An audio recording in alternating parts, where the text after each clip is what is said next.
Okay. How many tries for quality options today? Hopefully not many. But we'll see.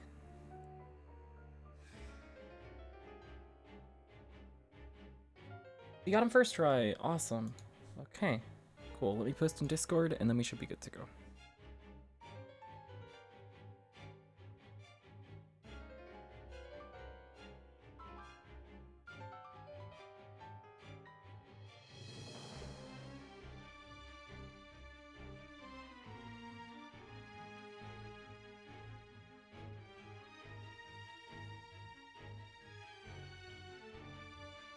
Alright. So, last time we finished Yagumo Part 3, which ended with us getting chased by the police and we ran away. This time we're gonna go into Yagumo Part 4. We've got a new layout for this as well. Casual layout. Tom gave me the chat box the other day. Then I threw together this like webcam frame based on the cutout portraits that they show in this. So yeah, I don't know if this is gonna be a good position for it to be in. We might move it around. It ends up blocking some stuff, but I think from what I tried earlier, I think this should be fine. But let's jump into Yagumo Part 4. Oh. Apparently we're not jumping into Yagumo Part 4. I can't read that. I think it's saying that I have to do Riho Part 2 first. So I guess we're doing Riho Part 2. Let me update the Discord post in that case. I'm surprised that this is an untranslated line. I guess I shouldn't be surprised with some of the translation quality that's happened so far. That is a weird error message to overlook.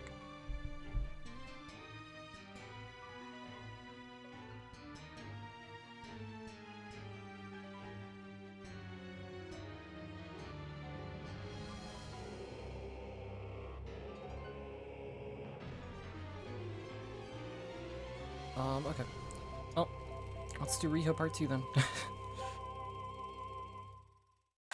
That works, I guess.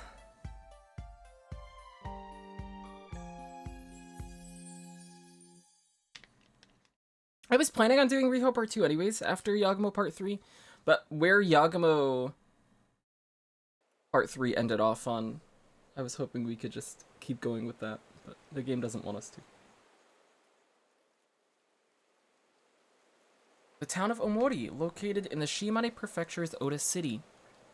The scenic town built around the Iwami silver mine, once the biggest silver mine in Japan. The Ochi, Amago, and Mori clans once fought over this mine. Surrounded by this beautiful scenery, Riho stands still in the center of the road. Even with you gone, this town remains just as beautiful. That won't change even after I'm gone, will it? Jordan, hello! How's it going? Hope you're doing well. This is likely the last time I lay eyes on the scenery. Rio's face contorts in sorrowfully for a moment, but she soon bites her lips and looks on with resolve in her eyes.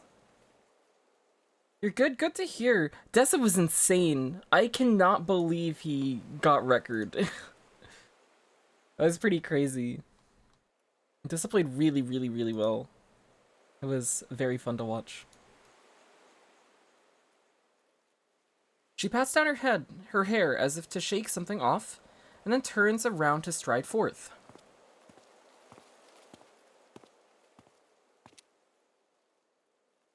But she soon stops her stride, and her expression blooms into a smile. How was that, Manabe? It was okay. Not bad. Manabe, who was holding the camera and recording, walks up to Riho as she gives her a fair assessment. They used the first bit of free time they had in a while to scout out their next set in the Iwami silver mine. Not bad, huh?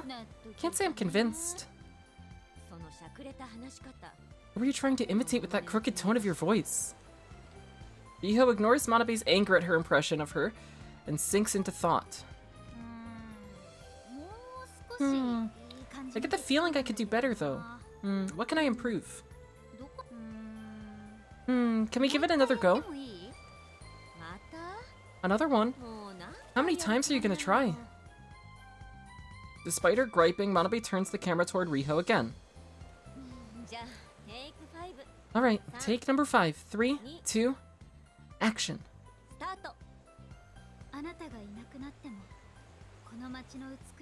Even with you gone, this town remains just as beautiful, and that won't change, even after I'm gone, will it? This is likely the last time I lay eyes on this scenery. Shem! Shem, what's up? Congrats on your PB! Huge congrats. Thank you for the good luck. I appreciate it. Hope you're doing well. Hope things are good today.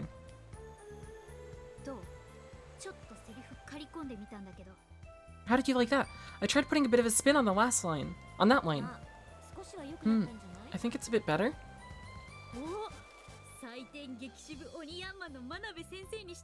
Oh, that's high praise coming from the dragonfly of low scores, Manabe. What are you calling a dragonfly of low scores? Manabe can't help but exclaim at the odd expression that left Riho's lips. It was then that it happened. Who's that?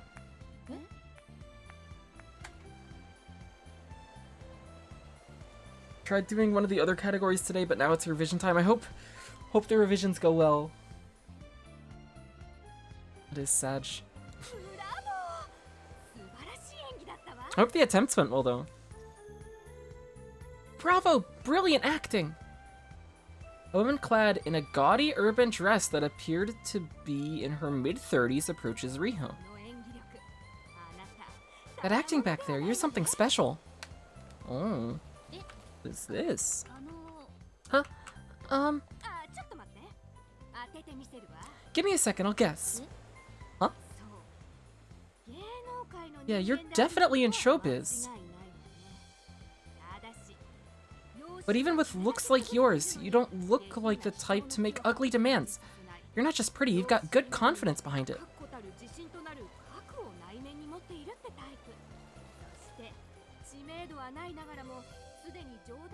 And even though you're not that famous yet, you've got enough trust built up with your manager to joke around. In other words...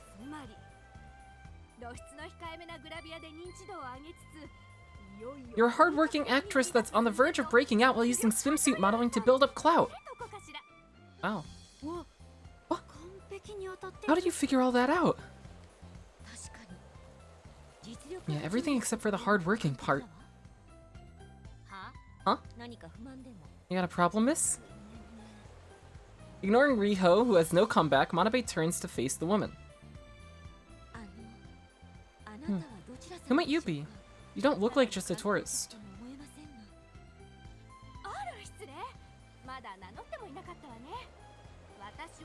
Oh, I'm sorry, I haven't introduced myself. I'm Kana Hatsuse. Huh? Kana Hatsuse? That name sounds familiar. Huh? Wait, are you? Ria's about to say something as Manabe cuts into her words excitedly. Oh, mystery author. Might you be the mystery author Kana Hatsuse, the one who wrote the longitudinal reasoning series? Manabe. That's right, I suppose that is the identifier society uses to refer to me. Yes, that's right. I can't believe I actually get to see you in the flesh. Oh. Is she a big fan? What are you, a broken record? I've read all your works, and I've always been a big fan of yours. Hey, calm down, Manabe. Your pronunciation's all over the place. That was improper of me. I'm sorry. I just got a bit excited. Oh no, thank you. I'm always happy to meet fans of mine.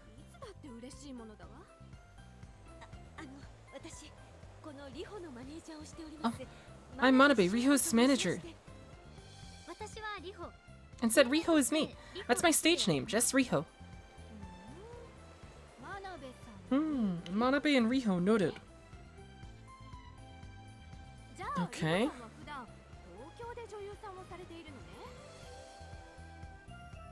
So Riho, do you usually work in Tokyo? That's right, I'm here in Shimane for a shoot. Kana is teeming with curiosity and asks Riho and Manabe a lot of questions. The conversation picks up and time flies by. Before they even know it, the sun is already setting.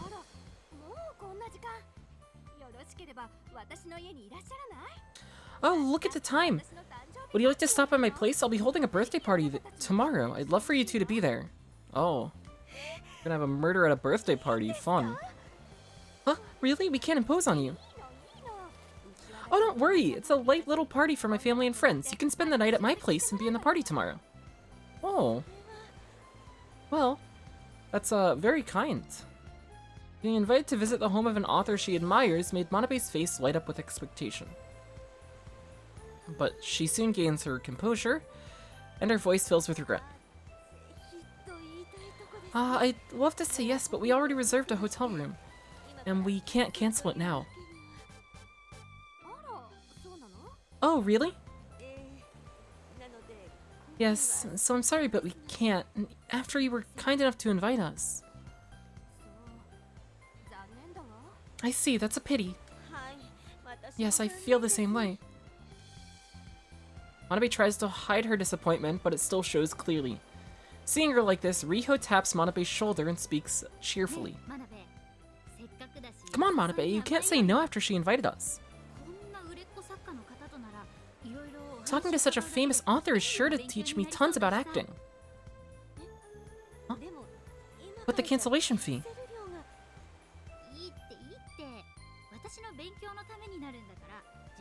Forget it, just tell the president you did it for my training and convince him to cover for it. And if he says no, I'll pay the fee out of my own pocket. Wow. Riho's nice. Riho. Manabe holds Riho's hand tightly.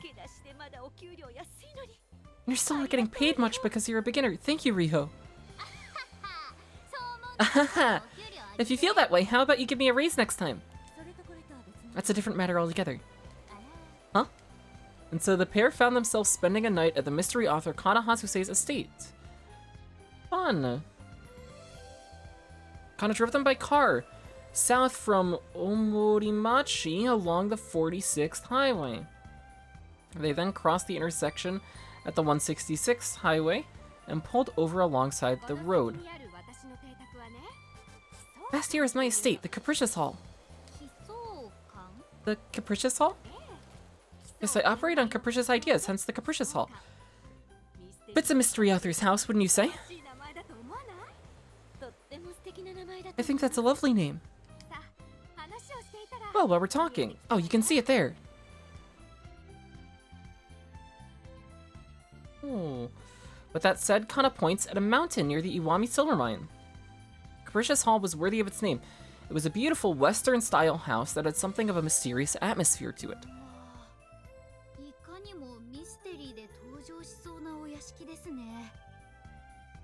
Whoa, it looks like the kind of place you could experience a mystery story in. Riho, that's rude. You make it sound like a murder could happen there. A murder's going to happen there, most likely.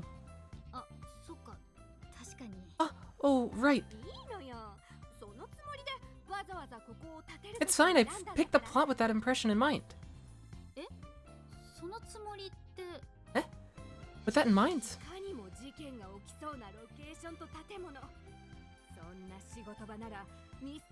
A building that screams mystery. I figured living here might serve as inspiration for my writing.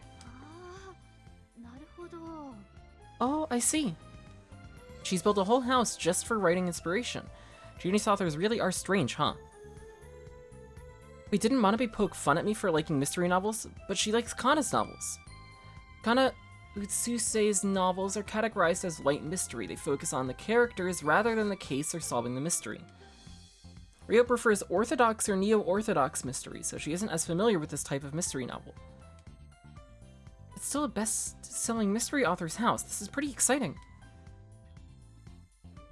As that thought crosses Riho's mind, their cart pulls over in front of the estate's entrance. Alright, come in and make yourselves at home. I'll show you around.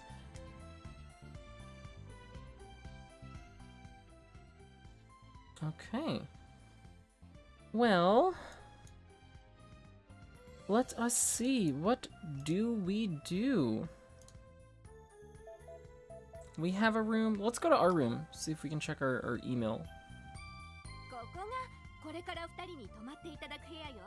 I don't know if Yagumo has been responding to her emails at all, but I know that we've gotten emails from her. This is the room you'll be staying in tonight. Kana leads them to the 4th guest room on the Capricious Hall's 2nd floor. Wow, this is such a pretty room. This is much better than some hotel room. Ain't it the truth? Riho looks into the room. The room's basic theme was a color white, and the ornaments had a soothing atmosphere. There's a bit of a secret trick to this room, so I'd be happy if you tried to figure it out later. A secret? Yep, check it out before you go to bed. I'm sure you'll have fun. Oh, she's really into the mystery stuff. Oh. Okay. Let's go to the parlor. Whoa, look at this room. It's already set up for the party. This is a party room? Yes, it was always my dream to have a party in a western estate in the middle of nowhere. Doesn't it feel like the perfect setting for an incident? I see. It suits a queen of mystery like you, Miss Kana. It sounds lovely. I'd rather an incident doesn't actually happen, though. Okay.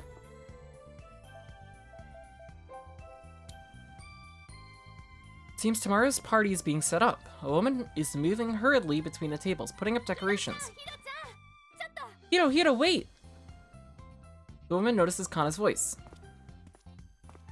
The woman, Hiro, stops working and approaches them. Let me introduce you. This here is my secretary, Hiro. I'm Hiroko Mizukami. A pleasure. These are Riho and Manabe. I met them on my walk today, and we really hit it off, so I invited them to the party tomorrow. Another unexpected surprise out of you. I'm sorry, she really does have a tendency to act randomly. This whole thing isn't a bother, is it? No, it's fun.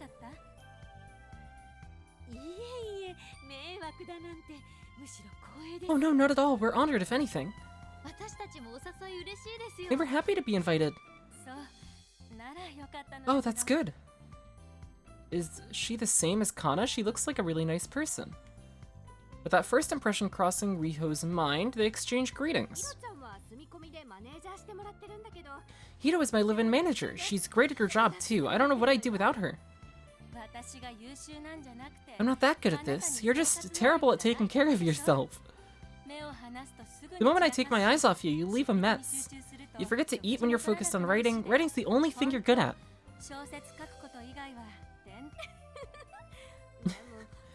But thanks to your support, all my dreams have come true. You even made sure they built this estate exactly the way I wanted it.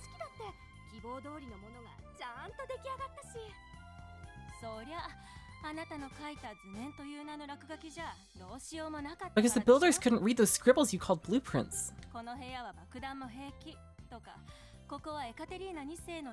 Make this room bomb-proof. Build this room in the image of Ekaterina the Third. The poor architects were at a loss. But you managed to turn it all into blueprints they could read. Good going, Hiro. You really get me. My god, you're so easygoing. Hiroko heaves an exasperated sigh, but cracks a forced smile. Rio gets the impression that she's like a helpful mother. Somehow I get the feeling the two of you really get along. We've been friends since high school. We were in the literature club and liked mysteries, and we both wanted to be authors and thought up tricks. When we graduated, Hiroko gave up on being an author, but... Yes, that's what happened, but now I can support you as your manager, and I enjoy that. That's good, at least. You're so nice, Hiroko. If only a certain someone could be as sweet as you. Well, if another certain someone could make the same achievements Miss Kana has, maybe I'd be that sweet. Ooh. Fair. The four of them chat for a while longer, after which Hiroko returns to preparing for the party. Okay. Let's go over here. Oh, they even have a stage here.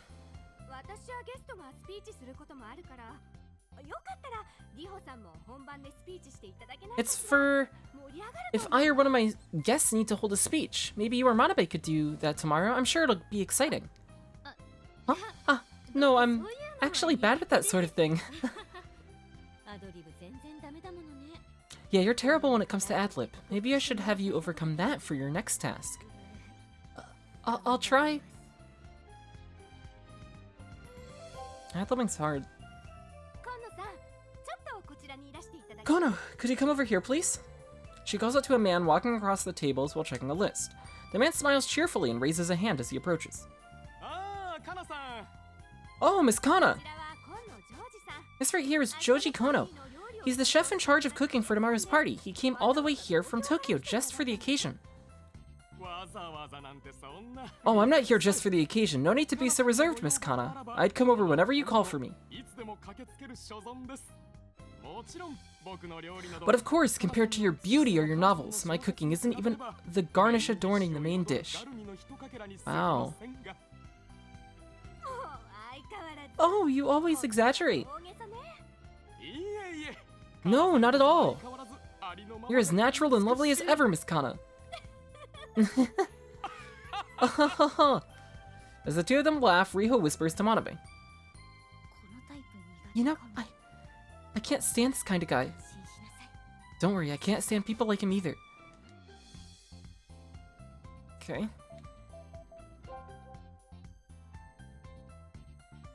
The party's preparations seem to be going well. Clean cloths are set over the tables. It's like a banquet room in a first-class hotel. This is making me look forward to the food they'll serve tomorrow.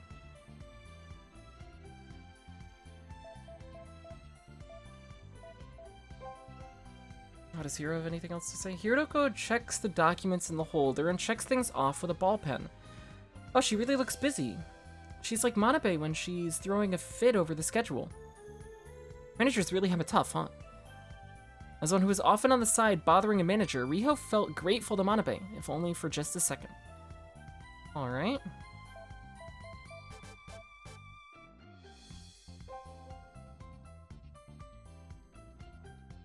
Riho checks the stage covered a red curtain and finds a large, expensive-looking speaker is set near it.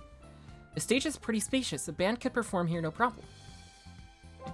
I think that's all that we have here. Am I on skip red? There we go. I'm pretty sure we finished this as well. Okay, we can check Kono again. Kono is moving between the tables while inspecting a piece of paper in his hand. He's probably confirming tomorrow's lineup. Despite how frivolous the earlier exchange made him seem, he now gave off the distinct impression of a professional. Okay. Anything else here? The party's preparations seem to be going well. Clean cloths are set over the tables. It's like a banquet room in a first-class hotel. This is making me look forward to the food they'll serve tomorrow. Okay. Oh, that should be everything. The reception room. Velvet floors and high-class furniture. A room decorated by antiquated works of art. The lavishness of the room made it clear to Riho and Manabe that this is the room for accommodating guests.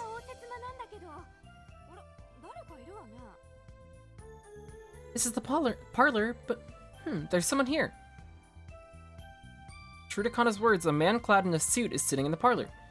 Hearing Kana's voice, the man hurriedly stood up and approached them. Oh my, Miss Kana, there's someone here? That's a bit rude, don't you think? We promised to meet today and draft your latest work's plot. Just where have you been all this time? Oh, sorry, I completely forgot and went out on a walk. Was this our editor? Oh, a walk? I mean, look at the weather, it's such a nice day. Kana's explanation made the man's expression contort with suppressed annoyance. But she didn't seem to care and turned to face Riho. Okay, this is her editor. Oh, let me introduce you. This is my editor from my publisher in Tokyo. His name is, Ryogo Ezono. Right, Ezono, that was your name, right. How do you not know your editor's name? Oh, assigned this spring. I was only assigned to Miss Kana this spring, so she hasn't quite memorized my name yet. Damn. Oh, I feel bad for this guy. Ezono grumbles with a somewhat stiff smile. Riho exchanges greetings with him with a hint of sympathy before leaving the parlor. I thought that was the reception room. I thought the parlor was where the party was being held. Oh. So your study is in this building, Miss Kana? Of course! Want to check it out? Yes, I'd love to! Oh, she didn't even stop to think. I don't mind you seeing it, but, you don't have to if it's a bother.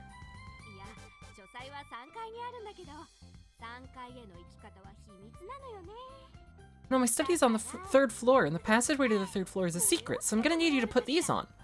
Oh. Kana hands the two of them a pair of eye masks. It seems she wants them to go there blindfolded. Eye masks. It feels like some kind of celebrity that got I feel like some kind of celebrity that got snatched away by a variety show. Riho and Manabe have their eyes covered and walk slowly and carefully with Kana pulling them by the arm. It might be a bit cramped. Also, there's a step. Whoa. Walking around blind is pretty scary. Clank. Something bumps against Riho's shoulder. Oh! What was that? What happened? I don't know, but something bumped into me. Don't mind that, just keep going. This is scary, I'm scared. The next moment, Riho's body is overcome by a familiar sensation of floating. This is an elevator moving, right? Alright, here we are. You can take them off now. Oh, so bright. The two of them take off their masks, and an even more decorated floor than the one below enter their field of vision. This is the third floor where my study is. I don't usually let people go up here, though. We're getting some special treatment. I can't believe I get to be here. This is a dream come true. Alright, let me show you around. Library manager's room, bathroom. Check the bathroom last, I guess.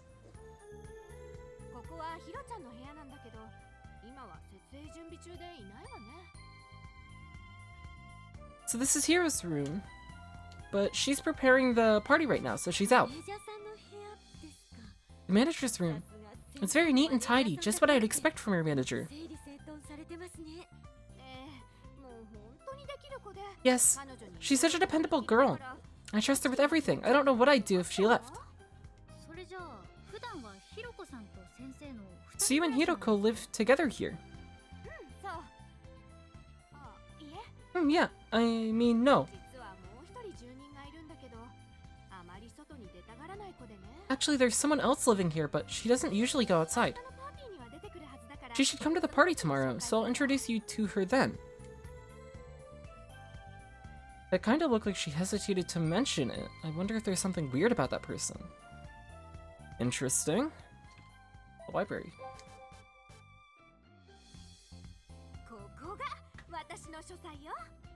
This is my study. Ah, this is Kana Utsuse's study.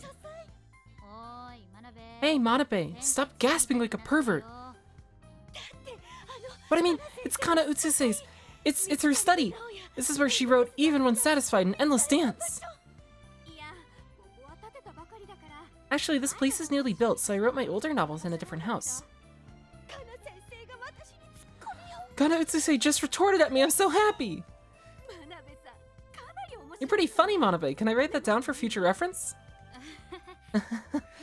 She's not usually like this. Wanabe's going crazy. Okay. There's gotta be like a secret thing in the bookshelf. Look at all those books.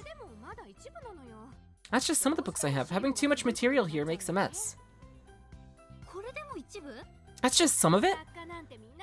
Authors are just like that. You're an actress, so you probably have a complicated book or two for acting, right? Huh? Sure I do. I can't tell her I've only got movies.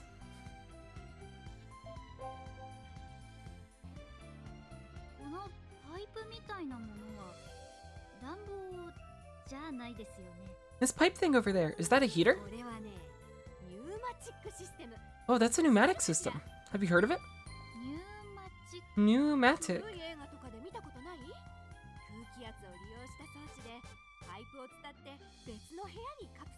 Maybe you saw it in old movies? It uses air pressure to send capsules between rooms through the pipes. There's a reference room downstairs, so I have documents sent up to me using the pneumatic system. Interesting.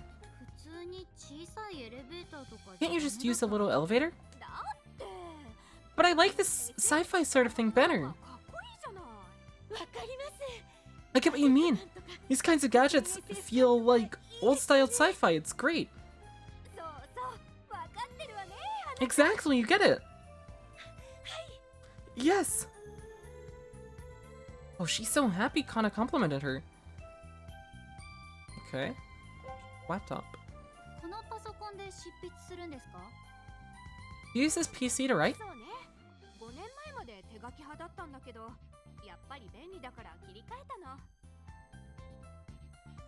Yep, until 5 years ago, I was still into writing by hand, but I switched to a PC because it's more convenient. I can look up stuff on the fly while working too. Okay.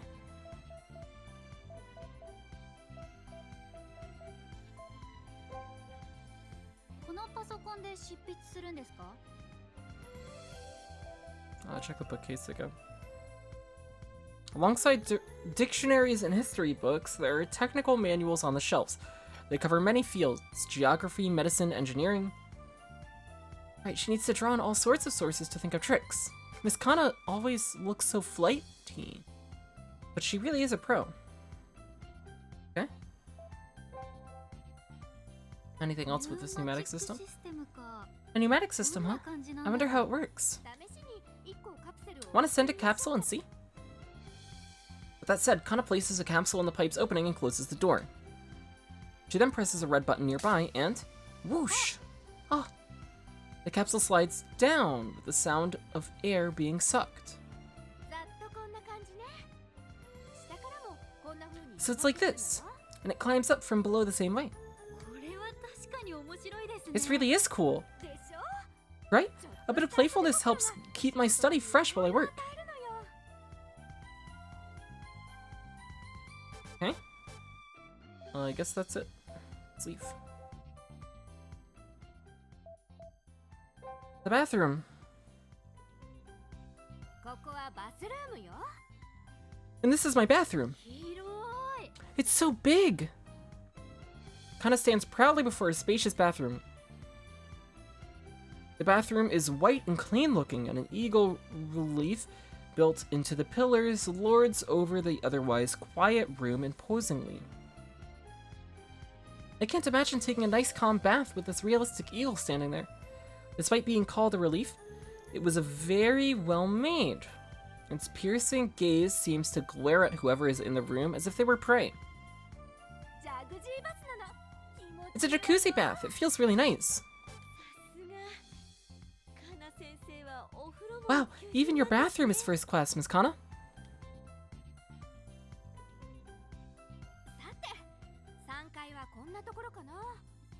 Nothing, that's the 3rd floor. I'd love to show you the view from the rooftop, but it's already dark out. Oh, it's late already. Wow. You can go out to the roof from here?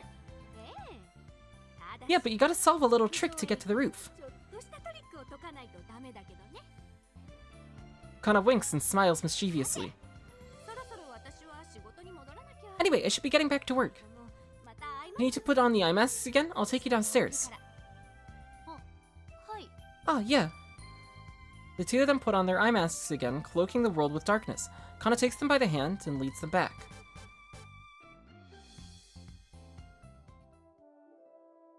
After parting from Kana, the two returned to the guest's room that has been allotted to them. They were given time to do as they pleased until tomorrow's party, and the two took a shower and spent their time relaxing. Wow, today was a day and a half. I'll probably sleep like a rock tonight. Really?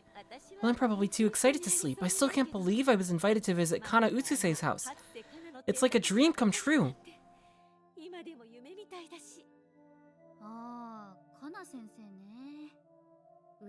Ah, Miss Kana. She's as eccentric as you'd expect a best-selling author to be. By the way, didn't Miss Kana say there's some secret trick to this room? What do you think she meant by that? I don't know. Hey, let's investigate it. Here you go again. You'd be better off if you didn't stick your nose where it doesn't belong. She told us to investigate it.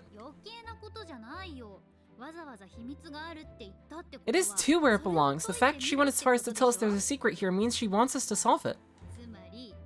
In other words, this is a challenge for the mystery author Kana Utsuse, right? It does pique my interest when you put it like that. Right? Let's figure this thing out before we go to bed. Okay. Well, there's a small window here.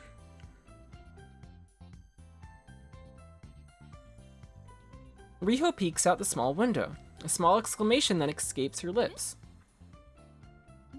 Huh? Hey, there's a small room of some kind back there. A small room? Yeah, it was all dark when I looked during the day, but there, see it? Manabe checks the window as well. Apparently the lights were on during nighttime and shined into the room, making it so that the room was only visible during nighttime. I see. It's set up so you can't see it unless the lights are on. There's something in there. There's a small table in the room, and on it sits a transparent pouch with a ribbon attached to it. At a second glance, the pouch contained a high-class cosmetics set. And below it was a gift card that said, "Dear guests, please help yourself to this." Ah, that cosmetics set. It's one of those Aobe ones that are all the rage right now. It's super expensive. Miss Kana has great taste. But, wait. How are we supposed to get it? There's no door leading to the room. Who knows? I don't care for cosmetics either way, so I'm not interested in it. Wow, Manabe. What? Don't you want it? It's an Aobe cosmetics kit. They're all sold out and really hard to find. My skin dries when I don't use the kind of cosmetics I'm used to. Oh, I see. But apparently it's signed by Miss Kana. At those words, Manabe's expression completely changes. At all costs. Huh? We have to get it at all costs, Riho! Manabe, that's not what you said a minute ago. I changed my mind, no matter what, even if it costs me my life. That's heavy, it's just a cosmetics set, you know? Shut up! Less lip flapping, more room investigating. Yes, ma'am, right away! Okay, investigate, over here. Whoosh, whoosh. Riho strikes a few poses in front of the mirror.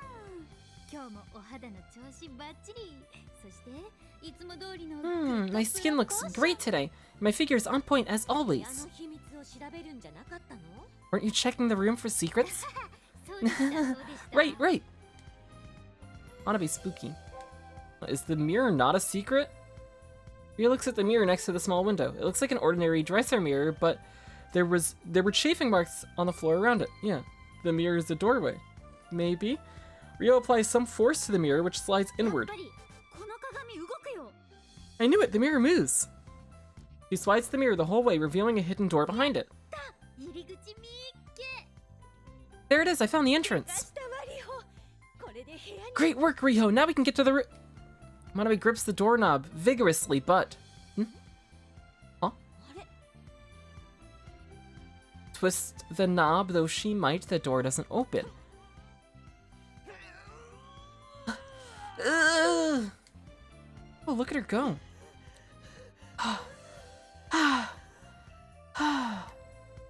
Manabe wheels around and glares at Riho. It won't open! Yes? Huh?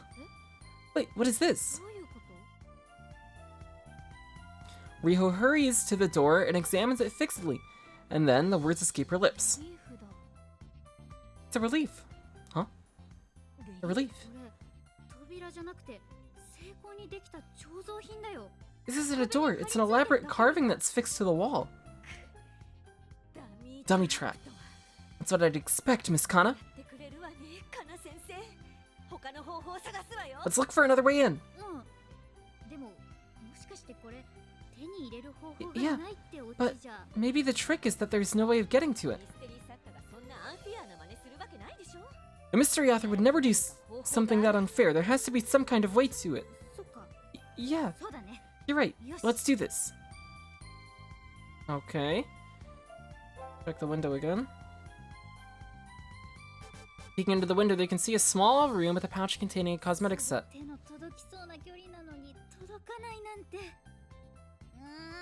It looks like it's almost in arm's reach. But I can't get it. This is annoying. She could somehow imagine Kana watching over her as she floundered around in confusion. I'll definitely get that thing. Let's talk to Manabe. There has to be a hint somewhere. Let's look more carefully. I have to get it no matter what. It'll be my family treasure. Why do I get the feeling she won't let me use it? Anything else? Manabe?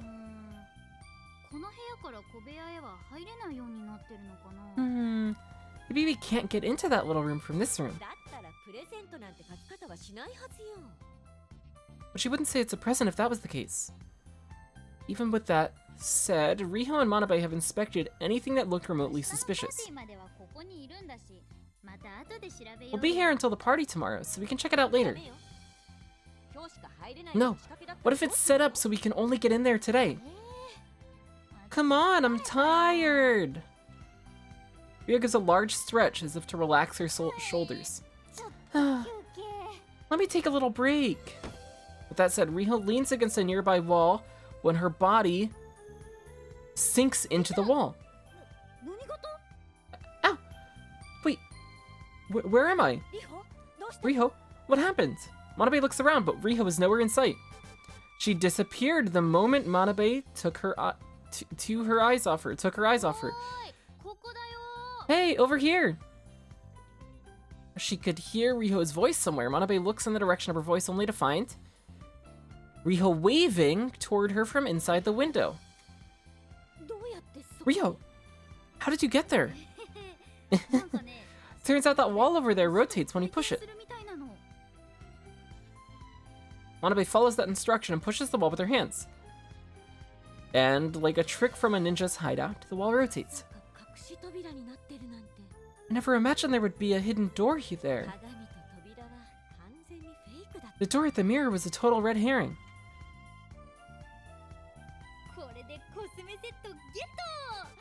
Now I've got that cosmetics set. Man, I can't wait to try it out. Riho enthusiastically reaches for the cosmetics, only for her hand to be slapped away. What are you saying? It's obvious Kana's signature is more important than the cosmetics. I'll be taking care of this, thank you very much. You can just take it back after I'm done with it. No, their value might go down if you leave finger marks on it. That's awful, I'm an actress, you know? After that, the signed cosmetics set were left under Manabe's watchful gaze. And needless to say, after having been forbidden from even laying a finger on them, Riho could only weep bitter tears. Oh. Poor Riho. Riho Part 2, Chapter 1.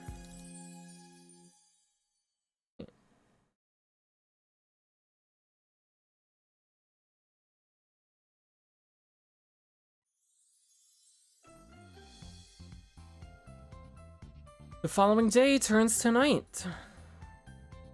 Riho and Manabe enter the party hall a bit before the event begins. The place is adorned with brilliant decorations, and welcome drinks are handed out to the guests, who were chatting among themselves. I was a bit nervous, but it looks like coming in casual clothes was fine.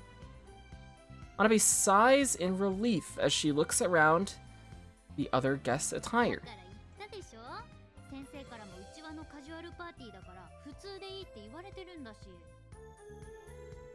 Told you, Kana said it was a casual party just for friends, and that meant we can come dressed casual.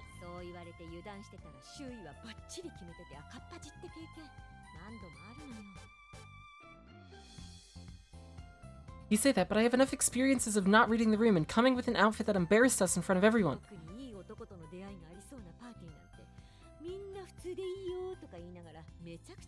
Especially in parties when you can meet nice men. Everyone says you can come casual and then dress up like it's prom night. Oh yeah, that totally happens. I've had that happen to me. While the two speak near the entrance, Hidoko approaches them, carrying a tray of welcome drinks. Thank you for participating despite the short notice, you two. Have a welcome drink if you'd like. Oh, thank you. We appreciate the offer. The two take up glasses full of pink champagne, and then ask Hidoko something after looking around the room.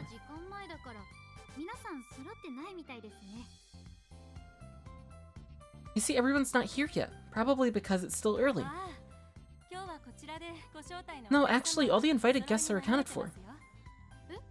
Huh? Then it's a pretty small party considering it's hosted by a famous author.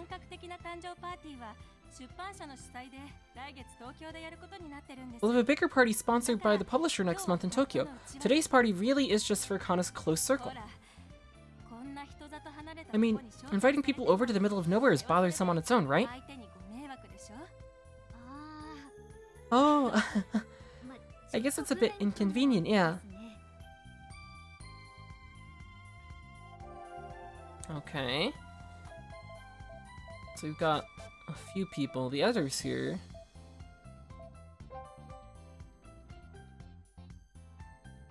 A woman that looked to be about her 50s and dressed with pretty decorations suddenly walks up to them.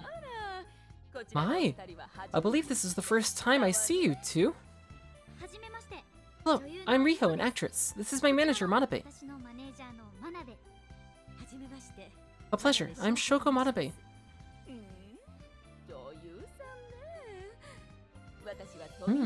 An actress, eh? I'm Shiho Tomizawa. Perhaps you've heard of me. Oh, From Riho's experience, these kinds of people react badly to being told you haven't heard of them. Riho was at a loss at how to give an answer, but was soon given some timely help.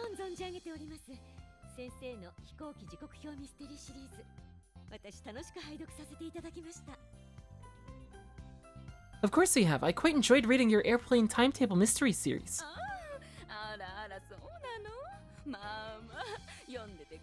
Ah, have you now? Why, it's always a pleasure to meet a reader. Yes, indeed. My works aren't aimed for as wide of an audience as Kana's, but I do have avid fans among those who enjoy mystery novels. Tomizawa seems quite satisfied by Manabe's answer, much to Riho's relief. Thank God Manabe knows her. She looks like some kind of veteran author, but she doesn't sell as much as Kana. That's the kind of person that's looking to pick fights.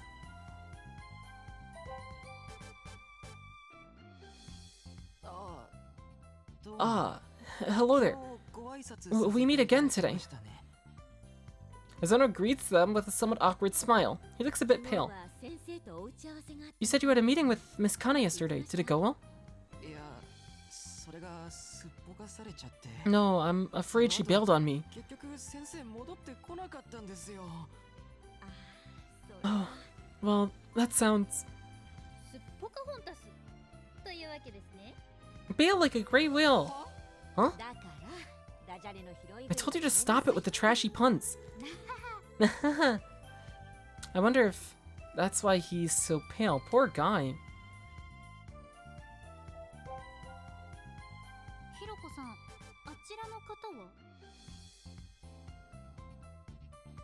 Hiroko, who's that over there? They turn their gazes toward a young man standing alone in one of the corners and sipping from his glass. The moment Hiroko lays eyes on him, her expression clouds over. Oh, that over there is... Soichi! While spacious, this was still in a state's parlor. It wasn't possible for him to not hear Hiroko's call, but the man called Soichi simply gazes in their direction and then looks away. Oh, I guess not, huh? Is he one of the guests? No, he's a relative of Kana, her younger brother. He's an artist, but he always shuts himself off in his room. Oh, so he's shy.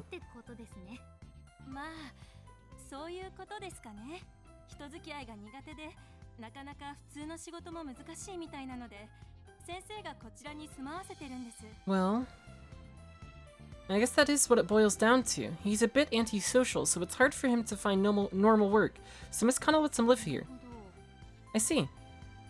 There are apparently some family issues involved. Riho and Manabe decided not to ask about him any further. Okay.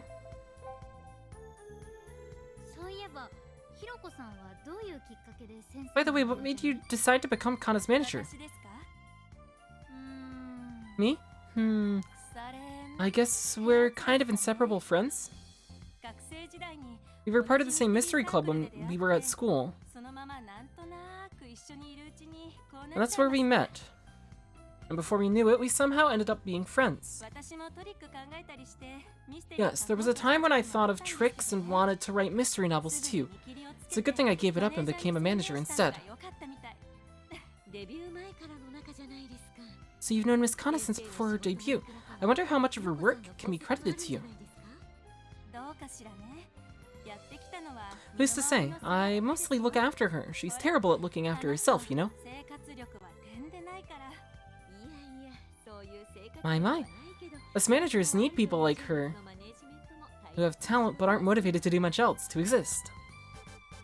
Manabe nods in satisfaction, seeming awfully convinced by Hiroko's words. Does Manabe really think that I'm awful at taking care of myself? Okay, we got to meet everybody. Why, hello everyone! Thank you for waiting! A lively voice calls out as the chef Kono enters, pushing a trolley loaded with food. I think I'm gonna actually remove the chat box. Blocking stuff. I'm blocking more than I would like. Let's try this out. See how that goes. A channel shall still show up, it's just one of the box there. Kono moves the plates from the trolley to the tables with practiced motions. I could also just throw the chat box somewhere else on screen. Bottom left might work. Move everything to the bottom left. I don't know. We'll think about it more. Wow, it looks great. But Miss Kana's not here yet. They couldn't start eating with the host absent from the party. Riho and the rest of the participants in the party look around anxiously, unsure what to do when... the lights illuminating the parlor go out at once. Huh? A blackout? Riho, are you there? It's dangerous, so stay put. The guests raise their voices in surprise at the darkness enveloping the room. And as if to drive the final nail, a bursting sound rings out. Pop. A high-pitched noise echoes through the room. The scent of gunpowder fills Riho's nose. And then a single spotlight illuminates the stage in the back of the parlor. Everyone, thanks for coming here today. Raising her arms like a magician, Kana appears and greets everyone with a wide smile. Now, let's have fun tonight! After a moment of silence, the guests shower her with applause. Kana gives a satisfied smile at seeing her surprise was as effective as she'd expected, and walks off the stage. Kana, how did you appear on stage like that? Yes, we were next to the entrance, but you just appeared on stage in the blink of an eye without us noticing. They likely felt the same way that moment. They approached Kana at once and asked her about her mysterious appearance. With that wonderful surprise to kick things off, the party begins in earnest.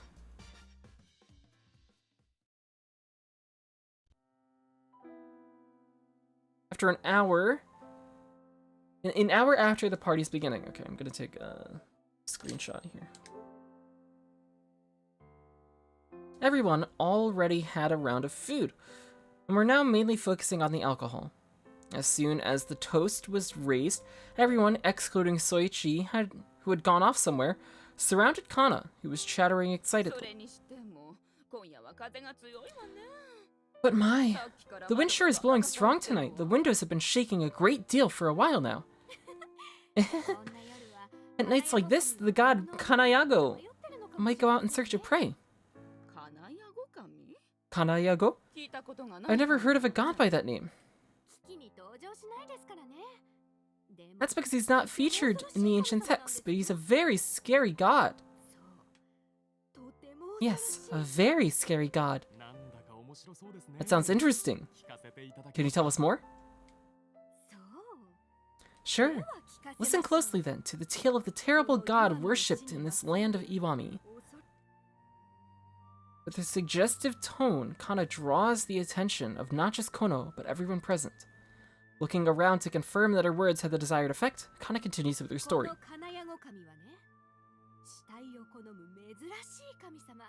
Well, you see, Kanayago is a bit of an odd deity that favors corpses. Most kami in Japan abhor corpses since they're tainted, right? But Kanayago is a god that brings upon fortune to those who offer him corpses.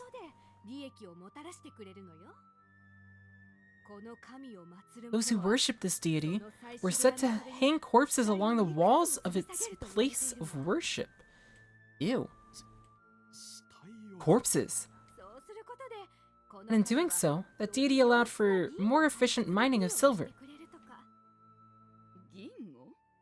Silver? Do you mean...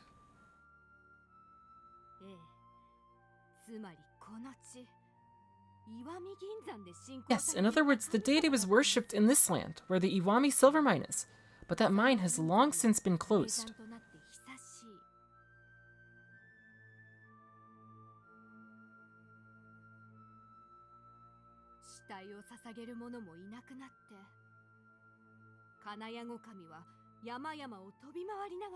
With no one left to offer its corpses, it is said Kanayago flies through the mountains in search of new sacrifices, growling and howling.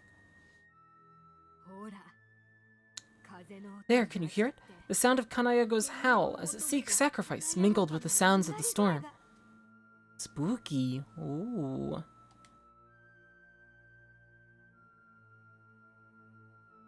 A chilling silence settles over the party room.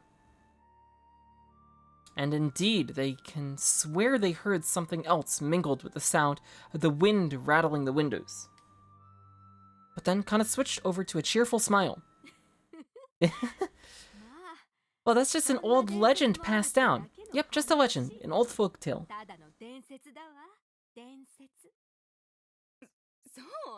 Right, it's just a legend. Indeed. Now then, everyone, let's switch gears and have some dessert. I'll go get it ready. Oh, that sounds good. I'm craving a bit of sweet right now. Everyone starts talking at once, perhaps hoping to dispel the frightening atmosphere left in the wake of Kana's ghost story.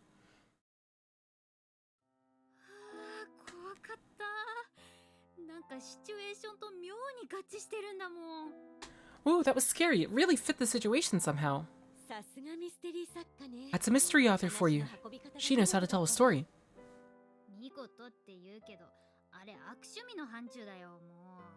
She gets straight A's in that, but that story was pretty disturbing. Jeez. You think?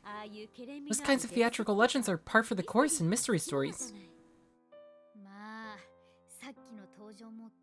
Well, that entrance was definitely theatrical.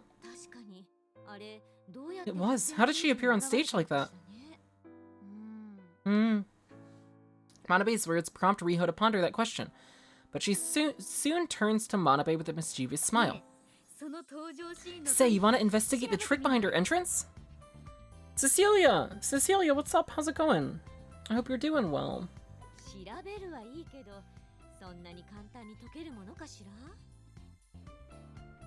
We can try, but do you think it'll be that easy to figure out?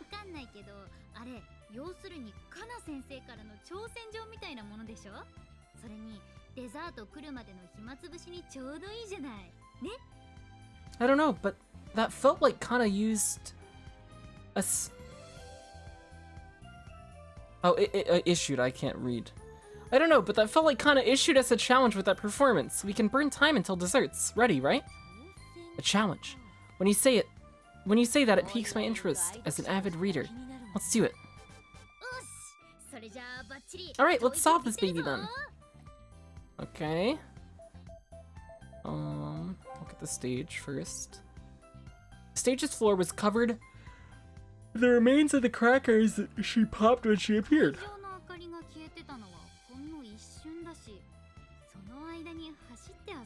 The parlor's light only went out for a bit, so I can't see her running all the way to the stage in that brief moment. Maybe there's a basement beneath this room and she came from there? Well, Kana did set up a trick door in our guest room, so it's not impossible for her to do something like that here too. We inspect the stage carefully, but don't find any tricks to the floor or the walls. Oh, interesting. My first thought would have been it was a lift from the bottom that lifts her up onto the stage, but apparently not. Earlier, Kono used this trolley to carry in the food. All the food's already on the table, so there's nothing left in the trolley. Why though? Something feels off. Ryo examines the trolley again. Ryo felt something was strange about the trolley since earlier, as she sinks into thought so as figure out what it is. Her face then lights up. Hey, isn't it weird that the trolley was just left here? Yeah, if it was done with being used, it should have been moved out of the room. What do you mean? No, I mean, it's a bad spot if you want to move the dishes to the table, and it's standing in an oddly slanted position. Kono is a skilled, fancy chef, so I can't imagine him leaving the trolley carelessly like this. I see. That is strange. Means it was positioned there purposefully. An idea then flashes through Riho's mind. Obeying the gut feeling, she flips up the fabric covering the trolley's trunk. There's a partition board inside the trolley. I knew it. Moving aside the partition board, Riho reveals a space just large enough to contain a person, so then she hops out of the trolley and gets up on stage. I see, so Miss Kana went in here and had Kono carry her over here.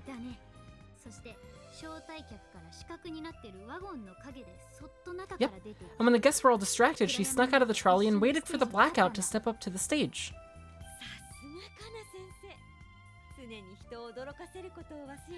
That's what I'd expect from Miss Kana. She never neglects to surprise people. She takes it too far. She put a secret door in our guest room and had us walk around with eye masks, a bit too high on the weirdo scale for me. That's a first-rate mystery author's idea of courtesy. Fine, let's leave it at that. Let's check with Kana and see if we got it right. Yes, let's. Manabe exclaims as she looks around the parlor curiously. Kana had disappeared from the room at some point, and the other guests noticed this and were whispering nervously. Uh-oh. I haven't seen Kana for a while now. It's been over an hour. A bit long as bathroom breaks go. True. She did have a lot to drink, so maybe she felt so queasy she retired to her room to rest. Hey, that's not right. She was supposed to have a meeting with me after this party. If I don't have that meeting with her today, my editor-in-chief will kill me. I understand. I'll go look for her. So you wait in the reception room. Everyone else too. It's getting late, so you may retire to the rooms we've prepared for you whenever you want. Hiroko says with a bow and leaves the parlor.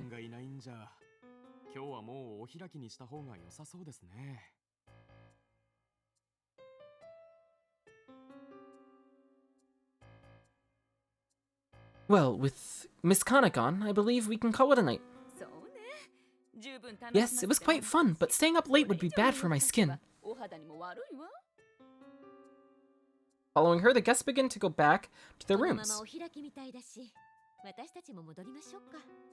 Looks like they're wrapping it up, so let's head back to our room as well. Yeah, like Miss Tomizawa said, staying up too late wouldn't be good for our skin.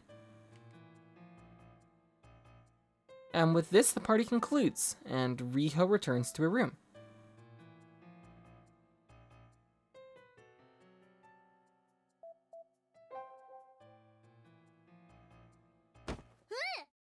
Huh?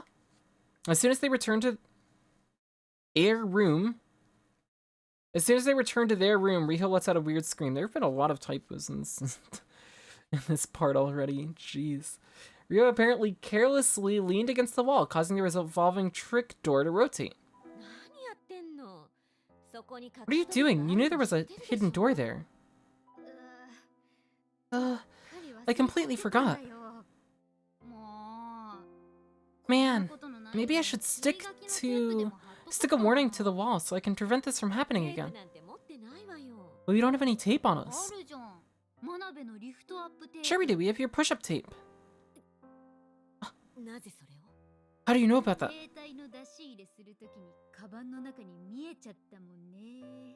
I saw it in your bag when you took out your cell phone. My, I never knew you were at an age where you care about drooping skin. Riho, when we get back to Tokyo, I'll be filling up your schedule with workshops. Oh no. And here we go. After apologizing earnestly to Manabe, she used her push-up tape and used it to plaster a warning written in permanent marker on the wall.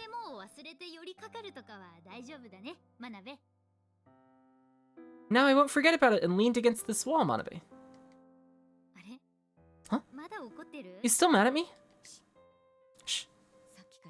I've been hearing this weird noise for a while now. Weird noise. Yeah. Like some kind of low growling. Oh. Interesting. A low growling sound could be heard.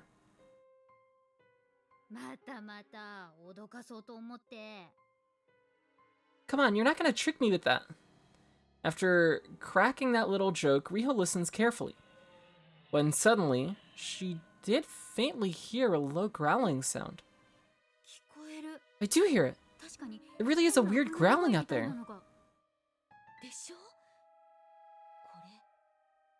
Right? It's coming from outside the window. Doesn't sound like the wind. No way. Maybe it's that thing Kana mentioned. The god Kanayago.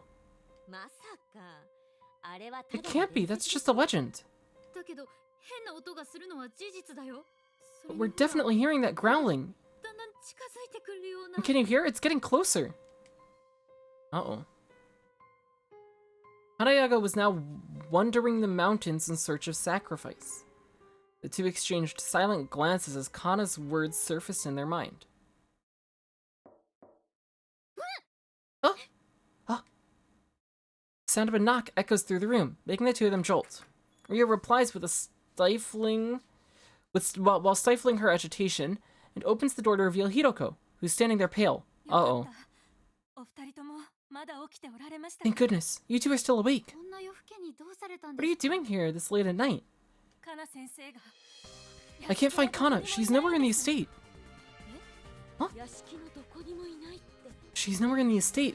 What could that mean? I don't know. She won't pick up her cell phone, so I thought we should look outside the estate. Could you help me out? Riho and Manabe unflinchingly nod and agree to help, rising to their feet with grave expressions. Uh-oh. Well, that's not a good sign. Ooh.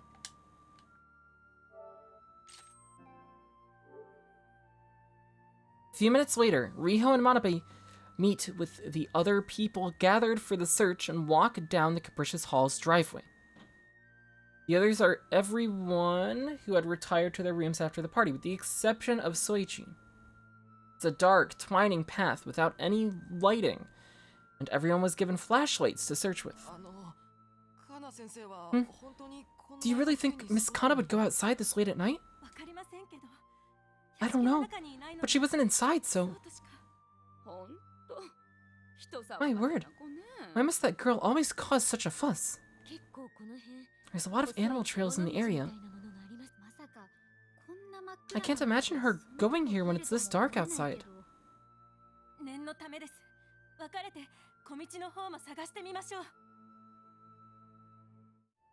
We're just checking to be on the safe side. Let's split up and check the trails. Yes, let's divide into groups here and check. Everyone splits up. Riho searches with Manabe, pointing the flashlight to light up the area.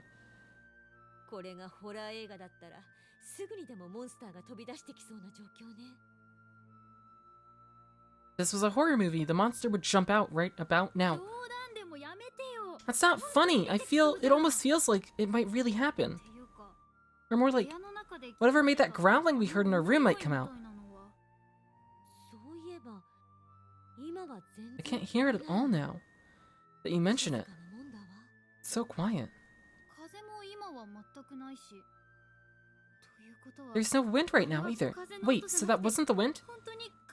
It was really Kanayago? No way.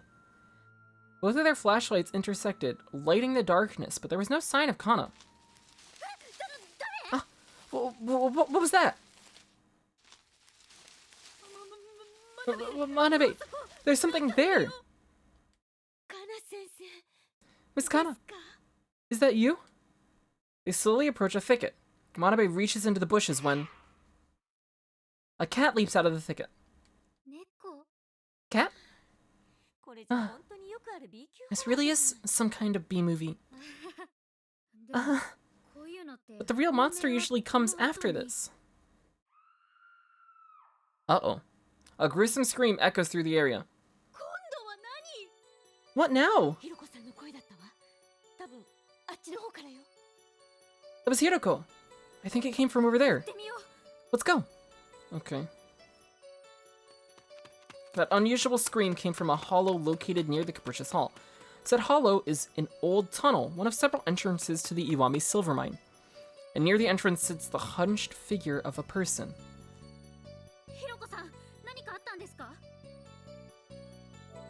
She dropped her flashlight. Hiroko, what happened? Kana! Kana! Oh, Jesus. Kana was inside the hollow, but she was all too different. Hello there. Kana! Kana! You find her. Oh! Everyone else gathers around and falls into shocked silence at the sight. Kana lay near the hollow's entrance. Her skin was terribly white and pallid. Step aside! Tomizawa pushes Hiroko aside and rushes to Kana's body. She presses a hand against her neck and carefully checks her pulse. No, it can't be. Is she? Tomizawa shook her head silently. It can't be. Not Miss Kana. A deep silence fell over the hollow. Everyone is rendered speechless by what just transpired. Every now and then, the hot wind rising up from the hollow rustles the trees.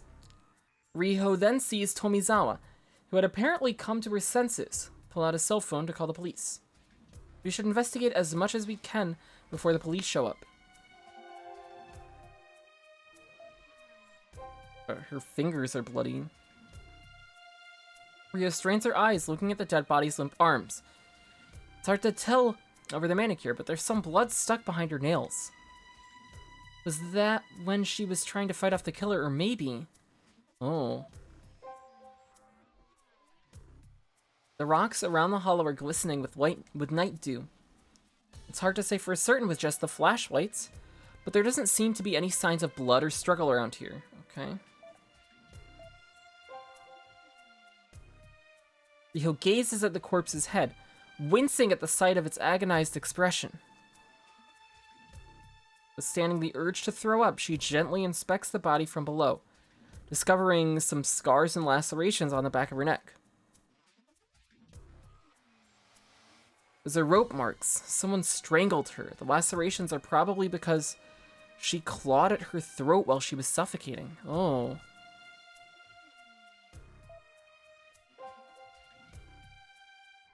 Hiyoko had sunk to the ground and is looking at Kana's body in a daze. Even in the darkness of the night, Riho could tell her otherwise still form was shivering every now and then.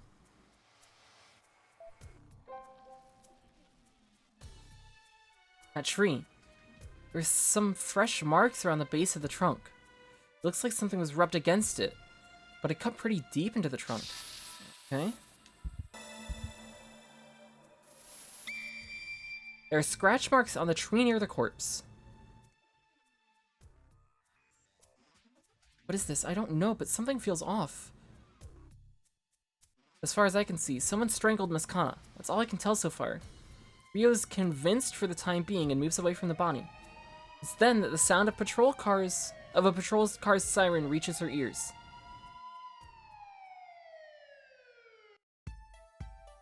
Riho, Part 2, Chapter 2. Alright.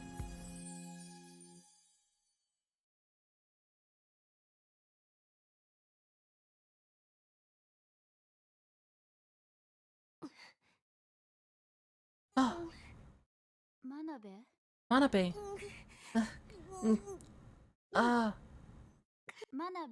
Manabe, listen to me, Manabe. Manabe's eyes widen as Riho shakes her shoulders. Manabe, are you alright? It looked like you had a nightmare.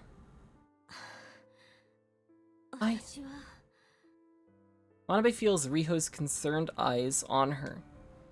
Guided by that gaze, Manabe rises from her bed. Oh, it's morning. Yeah, you were moaning back there, so I was worried.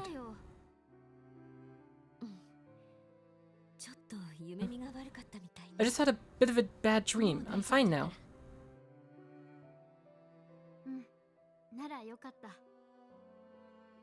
Yeah, that's good. Okay. After a while, Manabe washes her face and fixes her clothes, going back to her normal snappy self. Alright. We're looking good, let's go. Some people from the police showed up earlier and said everyone needs to gather in the parlor.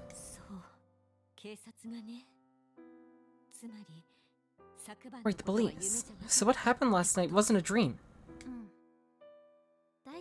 Yeah, having that happen to someone you care about so much must be terrible. It'll be fine. I was a big fan of Miss Kana, that's true, but before that I'm your manager. Smiling back at Manabe, who regained her calm manager's demeanor, Riho leaves the room with her. Okay. To the parlor.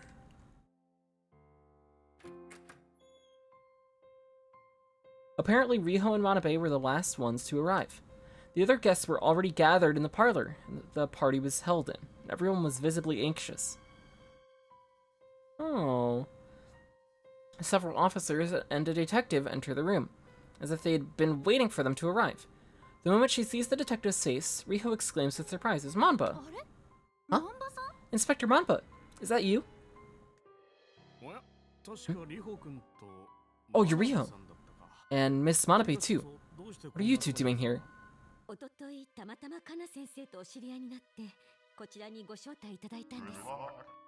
Shem, thank you for the good luck again. I appreciate it. We met Miss Kana by coincidence yesterday, and she invited us over. I see. Even if it was a coincidence, you two have a knack for getting caught up in these kinds of situations. We can talk later. I have to get to work for now. Right. Manba's expression hardens as he turns to face the guests. Ah yes, I'm Toshido Manba from the Metropolitan Public Security Bureau. I will be in charge of investigating this incident.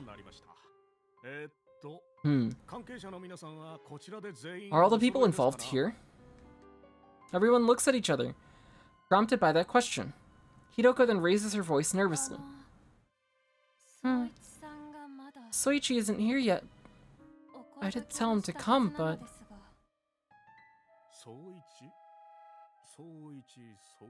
Soichi? Soicho. Who was that again? Oh, the victim's younger brother, yes.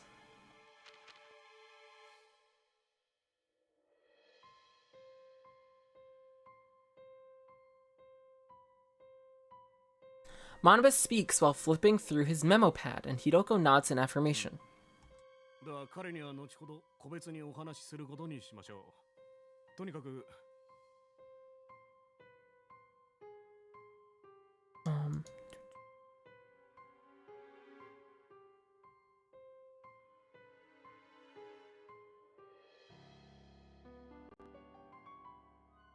Had to check something really quick. One sec. There we go.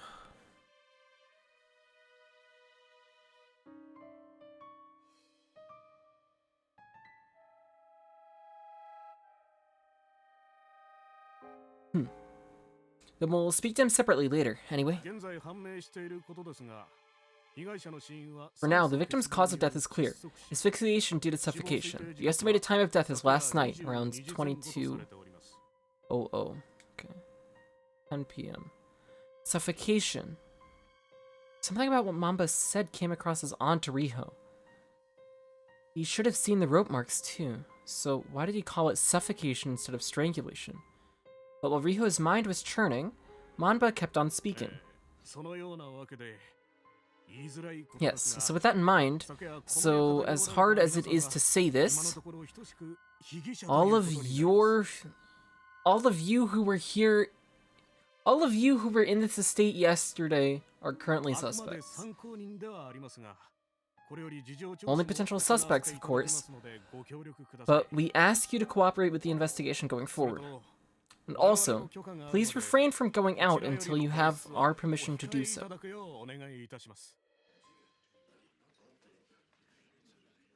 Okay. Everyone started murmuring at Mamba's words. No! I have to go back to Tokyo as soon as possible. That's right. I need to get back to my writing or I might miss my deadline. I have my store to attend to. Silence, please. Silence, everyone. We intend to conclude this investigation and lift your restrictions as fast as possible, so please cooperate with us.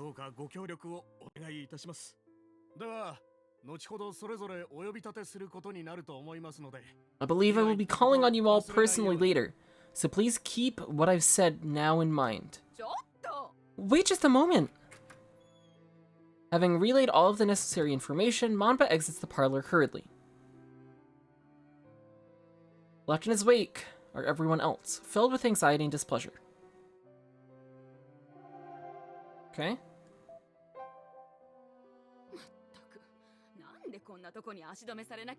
My word, why do we have to be confined to this place? This is absurd. I agree, especially since the estimated time of death was at 2200. We were still at the party at that time. Oh, so it was when they were all still in this room. Apparently. Interesting. So maybe it wasn't done by any of us? Perhaps Miss Kana wandered outside and was accosted by a burglar. I don't know about that. I can't imagine someone just passed by and did the act. What do you mean? I mean, this is a remote place, and it was nighttime without any illumination outside. Can you imagine someone just walking in here? I suppose that's true. It seems much more likely that one of us snuck out of the parlor and did the deed. Very true, yeah. And I do believe all of us left for the restroom for a few minutes at one point or another.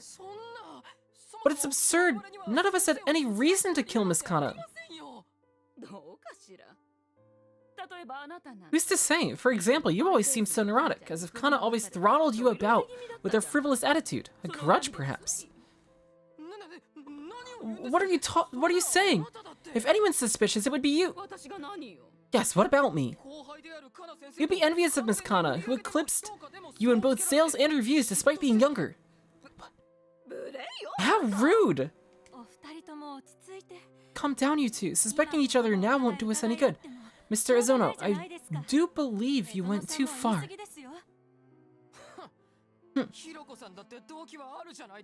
You're the same age and profession as her, Miss Hiroko. With Miss Kana dead, the copyrights will be transferred to you. Oh. I would never kill Miss Kana for something like that. I wonder. Okay. Riho watches over the unsightly exchange from a distance and sighs. Staying away was a good idea. Saved us the trouble of getting caught up in that. It really did. The anxiety must be making them act like that. Okay. So everybody's freaking out. Makes sense.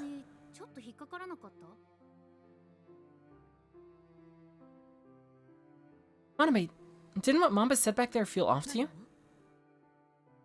What do you mean?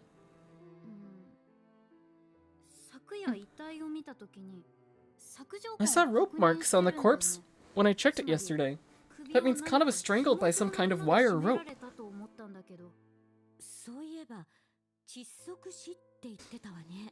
But he said suffocation. Normally you'd assume he'd call it strangulation or suicide by hanging. Right, that's what felt off to me. We should ask Mamba about it later. Okay. Yeah, let's do that. Okay. So what do we do? You recorded the party yesterday, right, Manabe?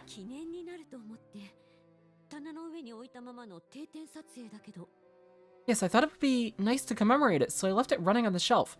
Though, so it only has footage of 1 point. Okay.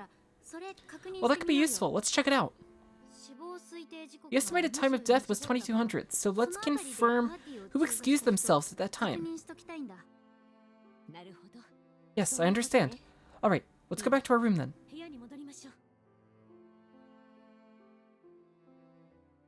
We're going back to our room.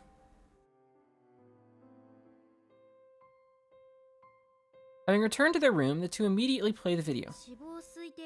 The estimated time of death was 2200, so let's check the footage just before and after that time. Let me get the hour of footage, then. It's long, so I'll fast forward through it at 3 times speed. Okay. Yeah, sounds about right.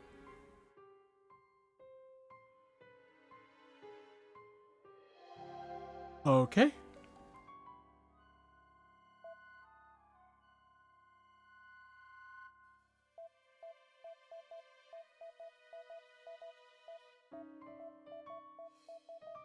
Okay, well, everybody's in here. Kana's still here. So Kana left at about 21:30, and she didn't come back after that. Yes, she told us about Kanayago and then left the parlor while we were checking the trolley.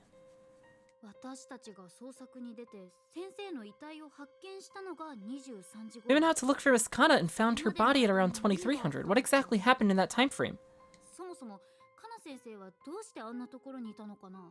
What was Miss Kana even doing there?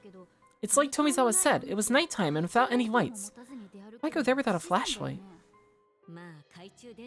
Well, even without a flashlight, she could use her cell phone for light, but that doesn't explain what she was doing there.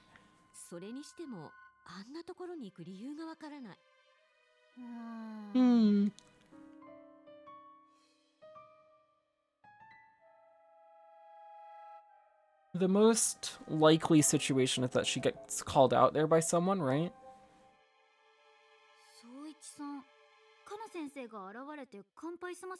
Soichi, he left as soon as Miss Kana did the toast. He's Miss Kana's little sister. They said he's an artist who's very bad with people. I suppose he didn't want to be part of even an event like this. But we had the toast at 20:30, so he has no alibi for Miss Kana's estimated time of death. Yep.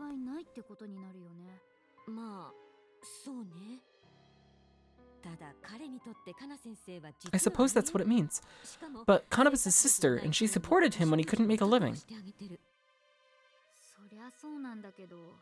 I suppose that's true, but we can't make assumptions about him when we haven't even spoken to him once. Maybe he had a complex over how successful his sister was.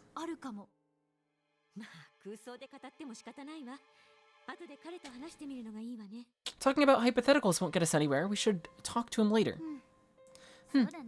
Right, let's do that. Okay.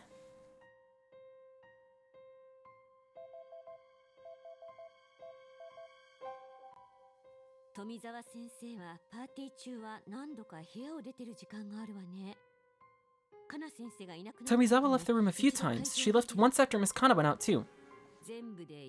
She left 4 times or so, but all of them were only for a few minutes, so she probably went to the bathroom or to fix her makeup. Yeah, I can't imagine she murdered someone in just a couple of minutes. Well, you wouldn't normally assume it's possible. Okay. So Ezono is Miss Kana's editor, right? Apparently, but I think seeing the author he's in charge of dying was a huge shock. I wouldn't be able to take it. That would be a very big shock, for sure, yeah.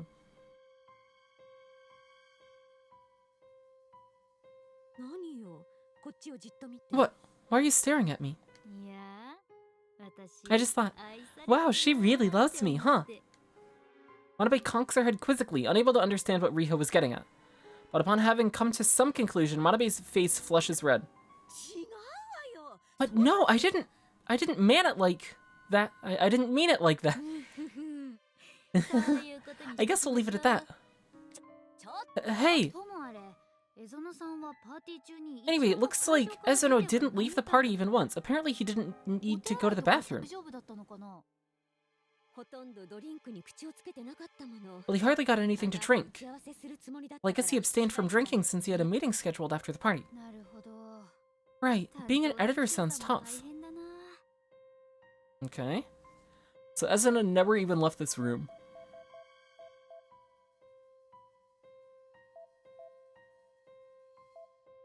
Couldn't have committed the crime unless it's something he could, like, remotely have set up beforehand at some point.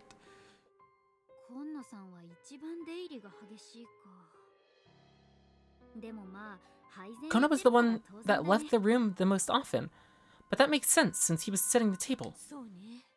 Right, whenever he came back, he was pushing the trolley with the dishes, so it's safe to assume he was preparing it when he was out of the room.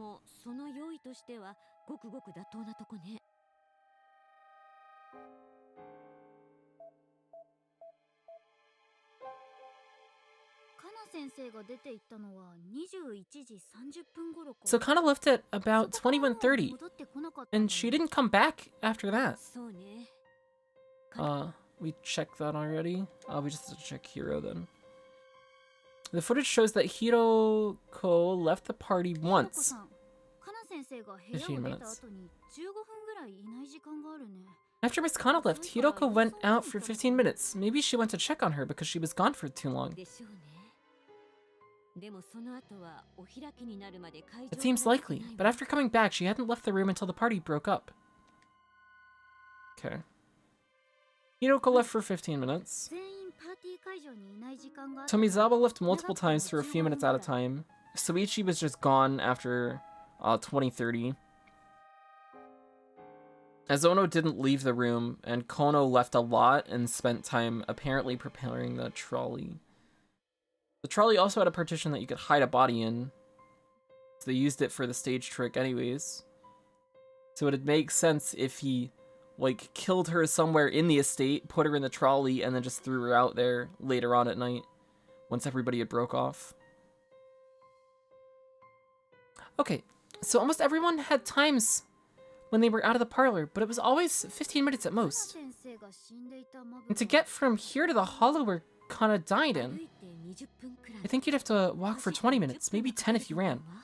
Yeah, so she was killed in the estate and then brought there later. Which Ezuno, or not Ezuno, Kono seems like the person who would have had the ability to do that. Hide the body in the trolley in that partition and then just bring her out after everybody breaks to go back to their rooms.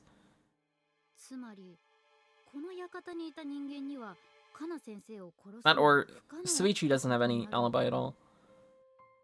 In other words, none of the people in this estate could have killed Kana. I'd like to say that, but the only exception is Suichi, which means it's probably not Suichi because that's too obvious. So it's probably Kono here. Kono seems to have the means to do it. Oh, right. Shuichi left early, but there's another possibility.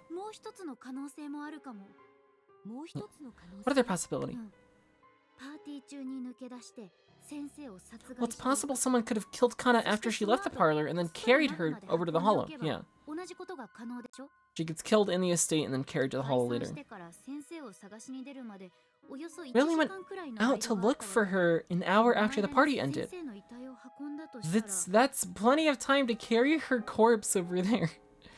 Why are there so many typos? Oh my god. Like, a few is whatever, but this is crazy how many typos there have been throughout this game. And then just that untranslated error message as well, trying to go into Yagumo Part 4, too. A lot of weird text stuff. I see. But you know, carrying a dead body that far is pretty hard labor. We didn't hear any cars, so it's unlikely they took her there that way.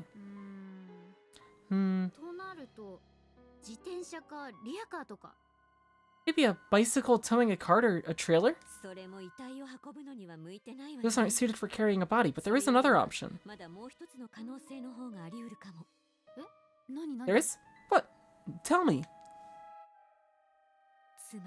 I mean... no. Maybe the god Kanayago snatched the body away? What? Cut that out! No scary stories!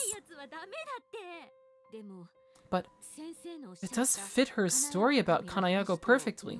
And the hollow we found her in is an entrance to the mine it's related to.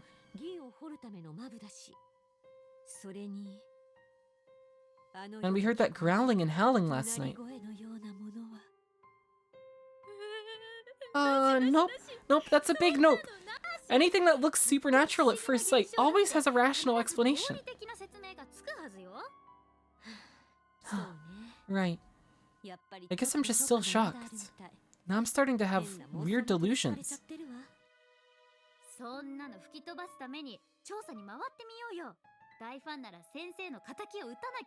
You know what'll clear those right up? Investigating the hell out of this case. A huge fan like you should avenge Kana's death.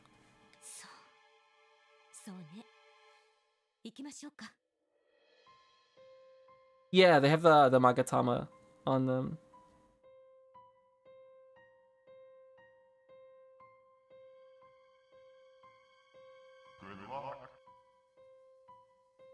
Oh, Jordan, thank you for the luck. I appreciate it. I like good luck. Alright, yes, you're right. Let's go. With Riho to cheer her on, Manabe leaves the room. It's nice that they have that, like, matching symbol. Oh, that's a lot of rooms. Okay. Well, let's go to Soichi's room, maybe. I don't know if Soichi will even let us into his room, because he doesn't like people.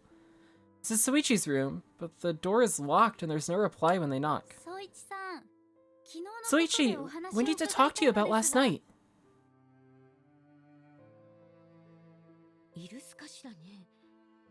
Troopa! Troopa, hello! Hello. How are you doing?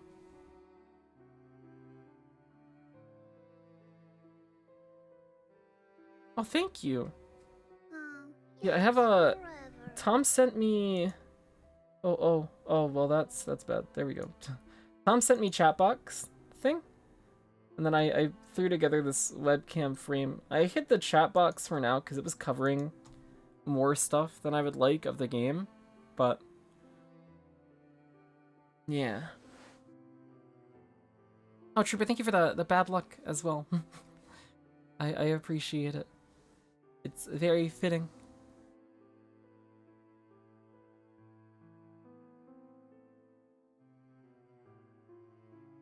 Maybe he's pretending to be out. After that whole incident, the police forbid everyone from leaving the Bush's Hall after all.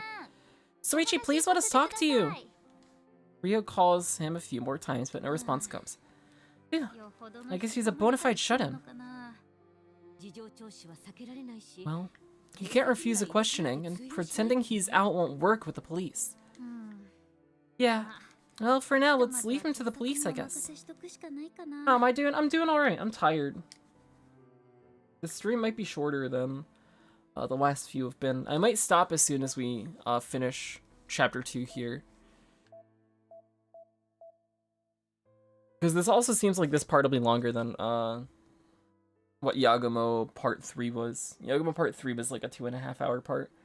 This looks like it's going to be closer to what Yagumo Part 2 was, where that was like a 5 hour part. So stopping at chapter 2's end, like the very start of chapter 3, seems like a good stopping point for today. But we'll see when that part ends and where we're at by then, before we do make that decision. This is Azono's room. Riho finds Azono pacing nervously in his room. Yes? Oh. I just wanted to ask if you know anything about Miss Kana's passing.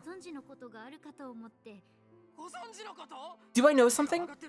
Well, I know my upcoming publishing schedule's ruined. What about the book? My schedule's a mess as it is. I need to hold an emergency meeting as soon as I get back. How do I break the news?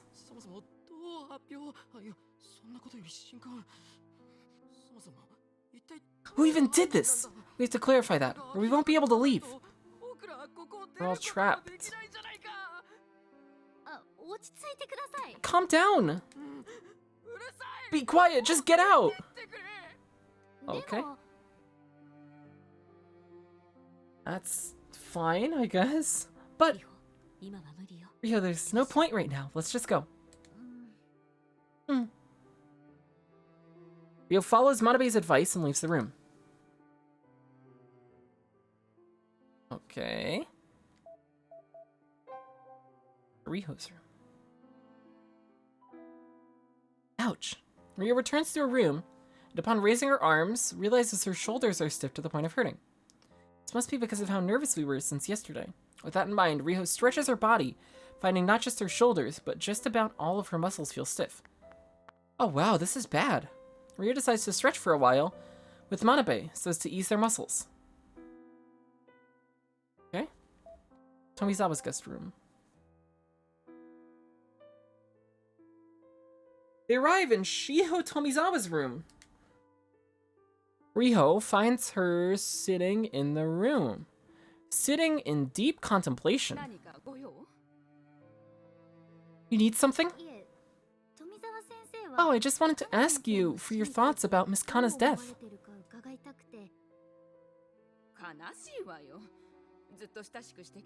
It saddens me. You were always close. I felt that I often took care of that one as she grew as an author. I see. Except, with this, Kana's property goes to Soichi. Oh. Huh? I hear they have no other relatives. And I'm sorry about what happened at the parlor earlier.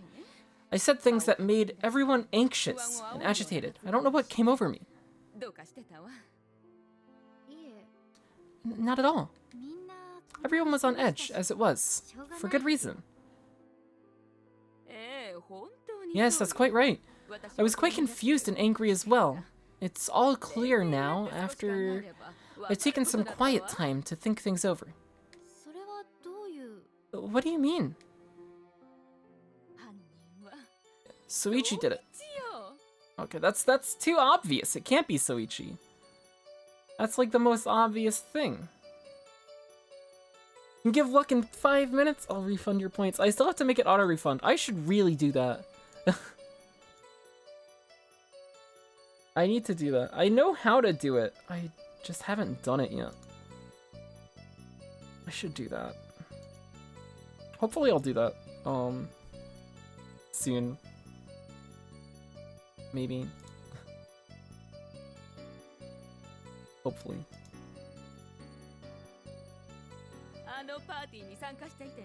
None of the people in the party had the time to go to the hollow and kill Kana.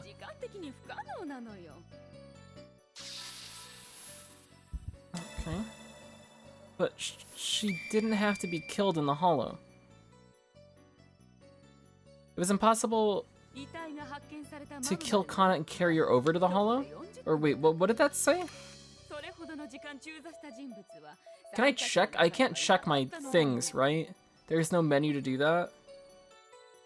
There's a character menu. But there's not a...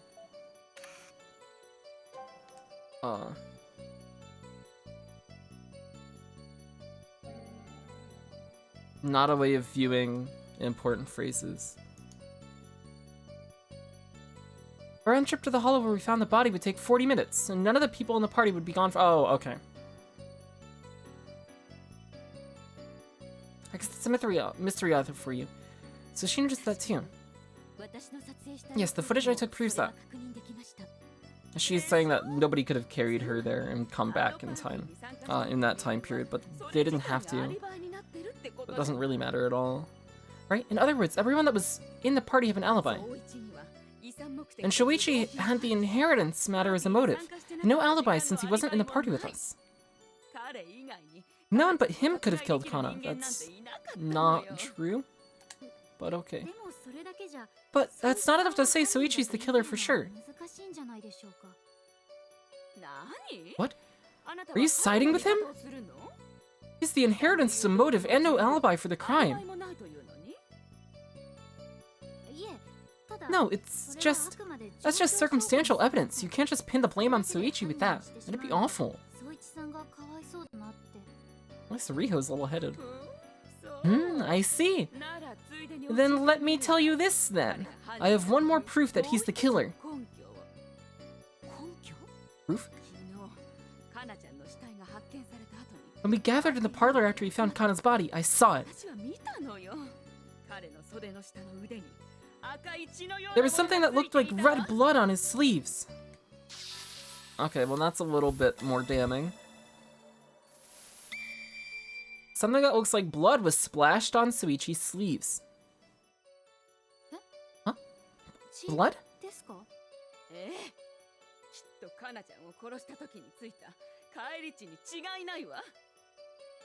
Yes, it must have splattered on him when he killed Kana.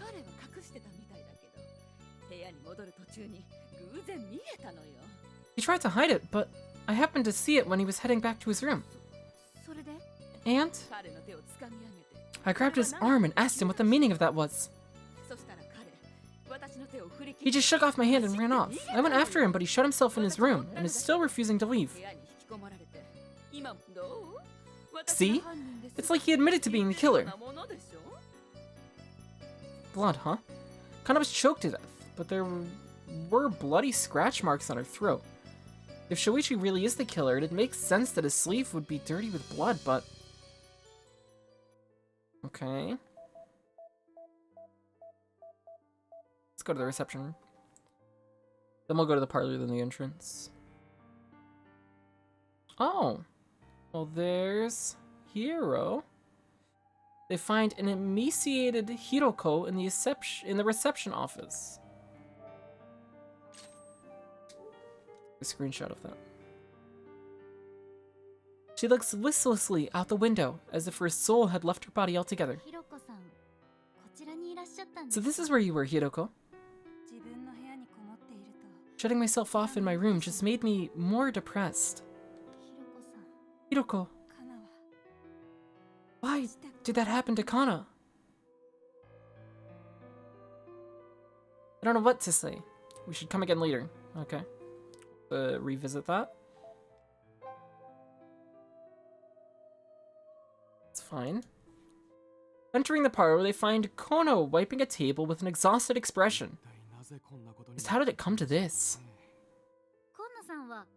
Have you known Miss Kana long, Kono? She's been supportive of my cooking for a long time, and when I opened my business, she offered financial aid. Oh, so they were friends. Oh yes, your cooking yesterday was quite delicious. Miss Kana had first-rate taste in cuisine as well. Yes. I'm sorry, but can I ask what became of that financial aid she gave you?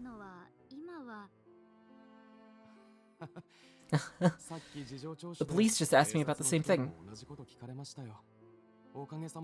Thankfully, my business is doing quite well, and I've long since repaid the money she lent me. Ah, understood. I'm sorry, that was a rude thing to ask. It looks like he doesn't have any motive for killing Miss Kana. Okay. He's still probably, in my mind, the most likely person to have done it, though. They head for the entrance, where they find an officer standing guard.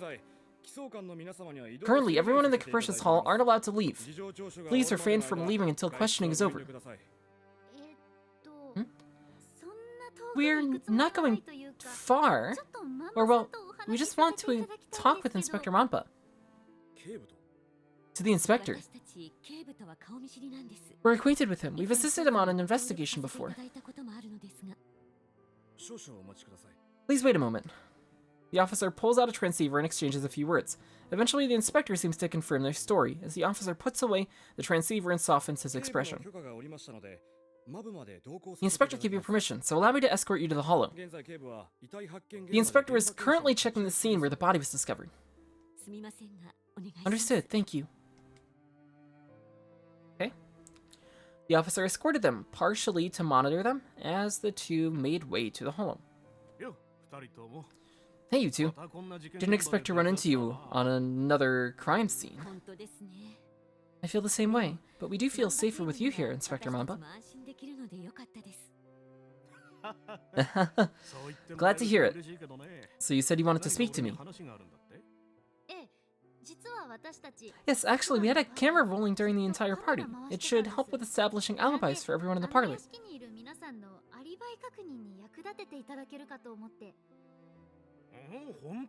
Oh, really? That's a huge help. If you could supply that data now. Not so fast. We have a condition. A condition? What exactly? It's simple, really. Earlier, you explained the cause of death. You said it was suffocation. Could you explain why you said that? I said it. Well, I think it's clear. When we found the body last night, I saw rope marks on the victim's neck. The cause of death should be strangulation, right? Well, you two are still suspects, so I probably shouldn't be talking to you about this. We're willing to share important footage data. That should prove we're on your side, Manpa. Yes, we did crack a case together. Alright then. Yes, there were definitely rope marks, but the autopsy report posits they were inflicted on the victim post-mortem. Okay. So she suffocated on something else first, and then... Interesting. Post-mortem.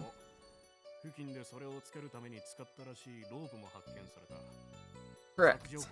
We found some rope that was likely used in the process lying nearby. Its thickness matches the mark, so there's no doubting it. In other words, the victim was suffocated in some manner, and then propped up to make it seem like they were strangled.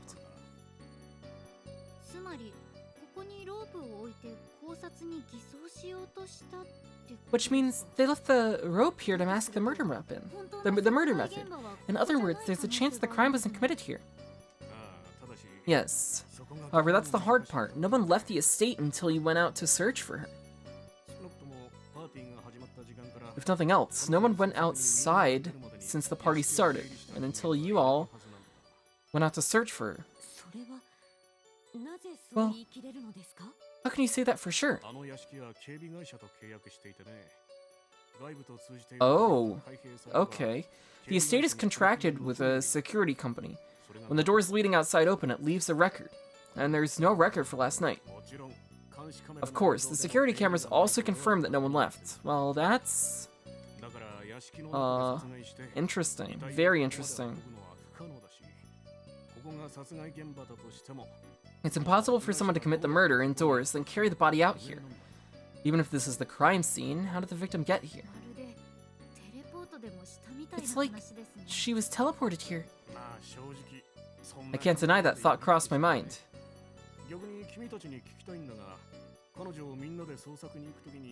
I'd actually like to ask you two, when you went out to look for Miss Kana, was it possible for someone to carry the corpse over somehow? No, it's impossible. We went outside together, so we'd have noticed if someone did that. Yeah, no one was carrying anything but a flashlight. Which just leaves the possibility of some secret path. There's definitely some strange tricks to the interior of the estate. Maybe there's a passage leading outside? If they were so cautious of a burglary that they'd hired a security company, not telling them about the passage strikes me as pretty careless. It would come across as weird. Who'd expect a passage leading outside? Now then, should be getting back to the investigation. Is that all you wanted to ask? Yes, that should be everything. We're sorry for taking your time. We'll leave the footage data with the officers. Yes, please do. Riho and Manba part ways with Manba. Riho and Manabe part ways with Manba and return to the estate. Okay. Let's go back to the reception room then. See if we can talk to Hiroko now. Riho finds Hiroko in the reception room. She's gazing out the window, looking the same as she was before. Should probably leave her alone right now. Riho closes the door silently without entering the room. Okay, never mind. Let's go to Soichi's room again. We'll just go from right to left again. See if we find new stuff. Anything new? Riho knocks on the door a few times, but no response comes from inside. I'm sure Soichi's inside. It doesn't look like he's going to come out. Okay.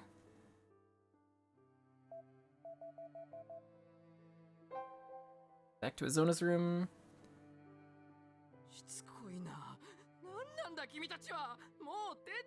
How stubborn! What do you want? Just get out already! Go on! Get out! Shoo! Whoa, okay. Completely unapproachable, huh? Riho and Manabe scramble away from Azona's room. How do I get to Tomi's? There we go. Hitting down from Riho's room brings you like all the way to the left. Well, are you convinced that Soichi's the killer now? I need to think this over. Do you now? Well, that's fine. We just need to have the police compare Kana's blood to the blood on Soichi's sleeve. Yeah, that would be a good thing to do. It's almost my turn to be questioned, so I'll tell the police about it.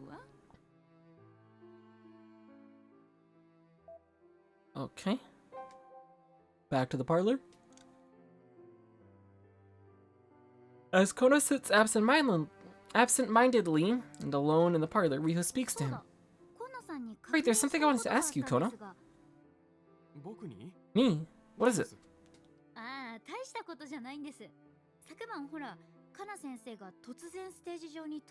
Oh, nothing major. Remember how Miss Kana appeared on stage yesterday? It's about that. Did you help her by using your trolley, Kono? Oh, you mean that? I'm surprised you figured that out. Miss Kana said she wanted to throw a little surprise, and I agreed to help. So that's what happened. Seeing our theory was correct is a relief. But I'm impressed. I thought Miss Tomizamba was the only one who cracked the secret of that trick. Oh, she knew as well. I thought it was natural since she was a mystery author too. But it's truly impressive to see young ladies like you figure it out too. Oh, nah. It's, you know, all in a day's work. This little quirk's just a bit of a perk. Clerk? Huh? Well, anyway, so you figured it out.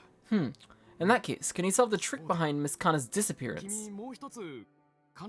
That's what we're trying to do. The trick behind her disappearance. You mean how we found her body in the hollow? Oh, no. No, not that. I mean, before that. The way she disappeared from the parlor during the party. We weren't even paying attention because we were looking at the trolley. Huh? What do you... Around the time Miss Kana disappeared, I was looking at the entrance to the parlor the whole time.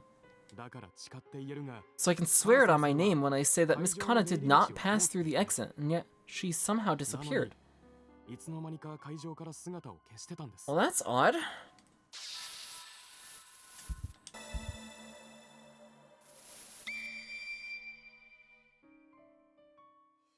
Kana wasn't seen leaving the parlor.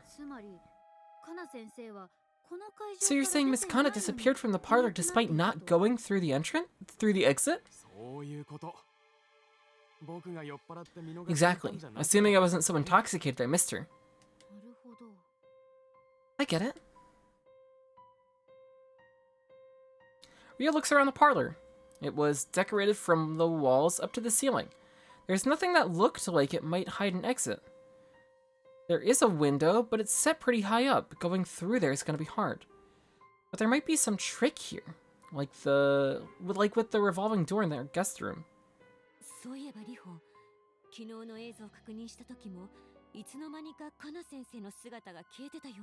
the way, Riho, I think when we checked yesterday's footage, Miss Kana really did disappear at some point. I wasn't all that focused on it at the time. Seriously? I can't say for sure. Alright, let's check the footage again. Yes, let's do that. The two hurriedly make to leave the parlor, hurrying back to their room to check the footage. Okay. Now we check the footage. The order for moving on map is very weird. It's not like directional.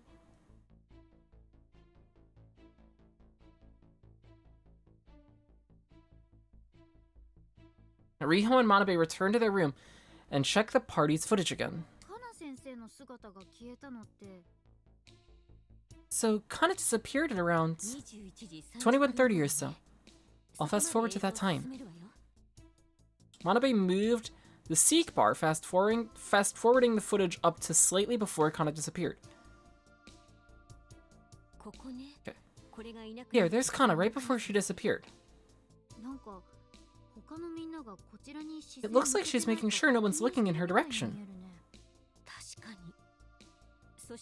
She is, though now she's out of the frame, so it's something in the back right of the room. Doesn't look like she's headed for the exit. And that's it. Huh? This is where Kana disappears from the parlor. Which means... That means... So we don't have it on tape, but we know roughly the location where we need to check. Maybe there was another exit? I suppose. This room has a secret door in the elevator from the first day. This house has a lot of secret tricks to it. Between this room's secret door and the elevator Miss Kana showed us on our first day here, this house has a lot of strange tricks.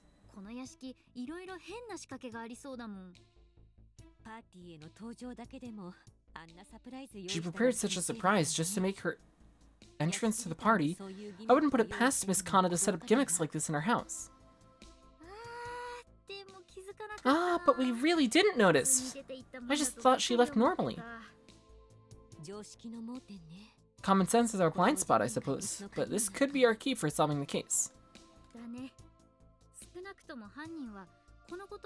Right, chances are the culprit knew about this. If they didn't, how could they find Kana after she disappeared?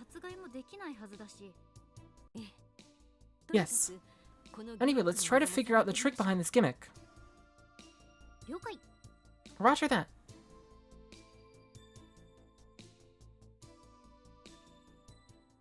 Having finished their investigation, Riho and Manabe return to their room. Let's take a shower, wash up all this sweat, and try to figure this thing out one more time. Say, what do you think about Miss Kana's death? Well, I'm sad, of course. I would have loved to read more of her novels.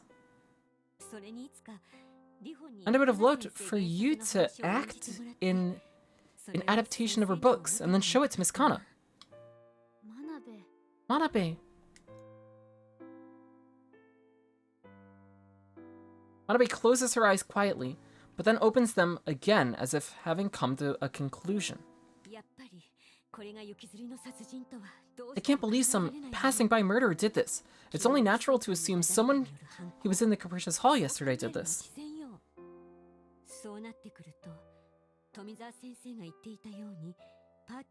That means, like Tomizawa said, the most suspicious person is Suichi. He has no alibi, and he does have a motive. And there was the matter of the blood on his arm. We have to talk to Suichi somehow and ask him about it. You're right. But how do we get into his room?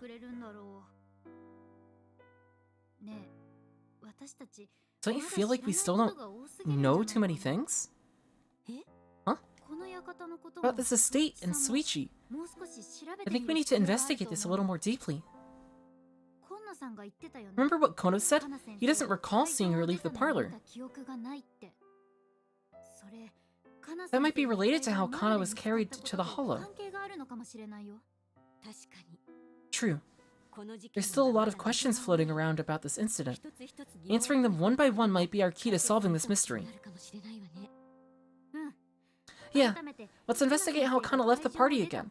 There should be a clue somewhere in the parlor. Okay. You're right. Let's head for the parlor. Okay.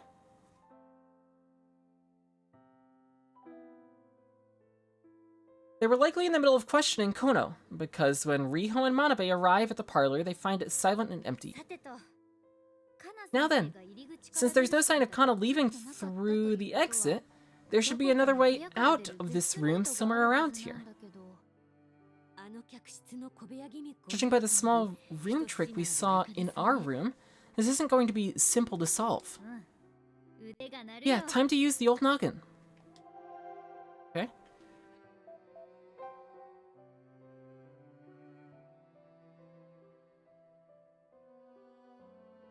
At the very end of the right-hand side of the hall is an open door leading to a small room. This is a cloakroom. Looks like it, but it's a bit small.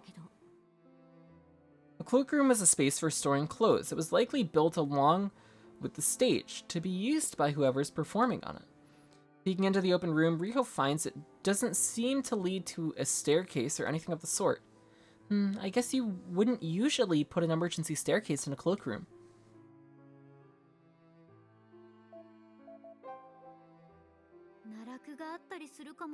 I thought there might be a backstage basement somewhere.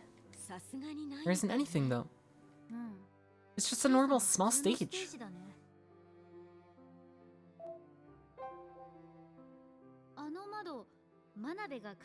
That window. I might reach it if you let me ride on your shoulders. But I won't. You gained weight again. I did not! But it's not realistic to think she got out this way. Someone would notice. Yeah. Okay. Back to the cloakroom.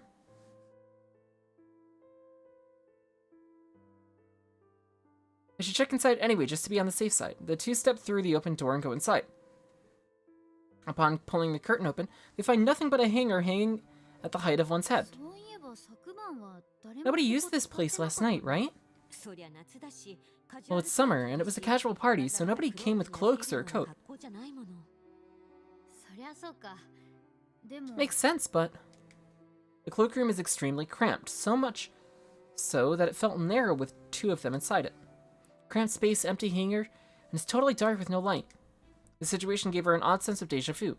It felt like she'd been somewhere like this before. Where was it again? What's wrong? I feel like I'm gonna remember something, but it just won't come out. At times like this, close your eyes and take a deep breath. Try thinking back on what happened last time. Right, let me try. Riho closes her eyes and sharpened her senses, keen to trace back the thread of that memory. I pass through a cramped space, then bump into something soft, and then... Oh, this is how we get to the 3rd floor.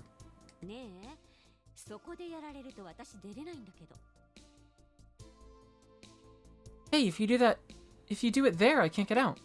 Oh, right, sorry. Riho moves aside with her eyes closed, and then she feels her shoulder bump against something. Thank you for the good luck, Shim. What was that? You just bumped against the coat hanger. Oh, the hanger. Wait, the hanger? Riho's eyes open with surprise. Was this what I bumped on back then? Riho, what's wrong? If it is... Riho pushes past Manabe and heads for the back wall, and then rolls up the velvet furnishing as hard as she could. Beneath it, she reveals what is clearly an elevator door. I did it! I found it! This is... Manabe, do you remember the first time we were here? Miss Kana was showing us around the Capricious Hall. This is how we get to her study.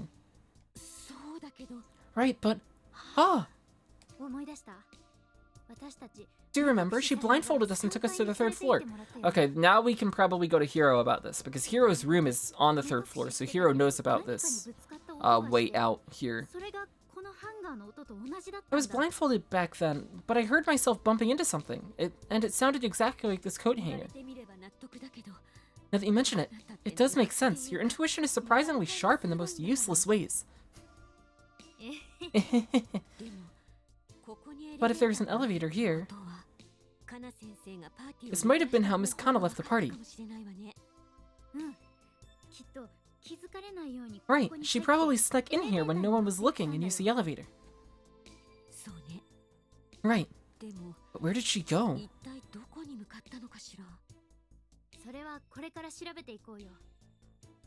That's what we need to check. Okay. The two squat as they close, as they cross through the low door and quickly enter the elevator. Huh? What's wrong, Riho? One of the elevator's buttons just says B. What do you think it means? From top to bottom, the elevator buttons say 3, 1, and B, basement. Judging from their position, it probably means basement. So there's a basement. We need to check this out. Yeah, I'm curious about the 3rd floor, but we should probably check the basement first. We're never down there. We might discover something new. Right, we can go to the 3rd floor later. After operating the elevator's panel, they easily reach the basement level. Okay. They find themselves in a cold space. They see no windows, though that was to be expected, since they're underground. It's a good thing the lights are on, but this place is creepy. Anyway, there are a few rooms here. Let's check them out. Okay. Gonna save here. Soichi's atelier. Oh.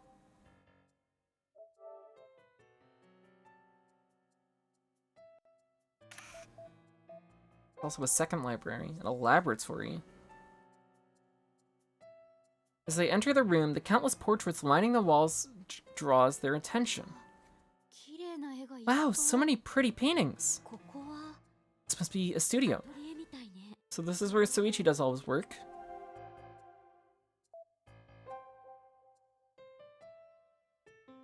There are painting materials scattered across the walls and floor. It's clear someone is in the process of drawing something here.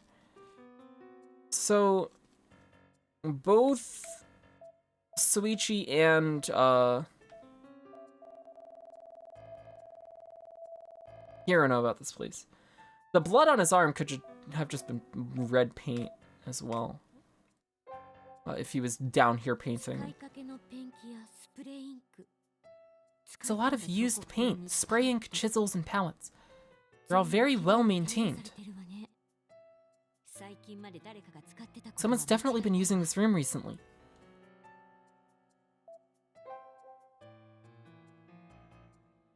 Riho looks at the room's center. A single painting stands there, propped up on a wooden stand.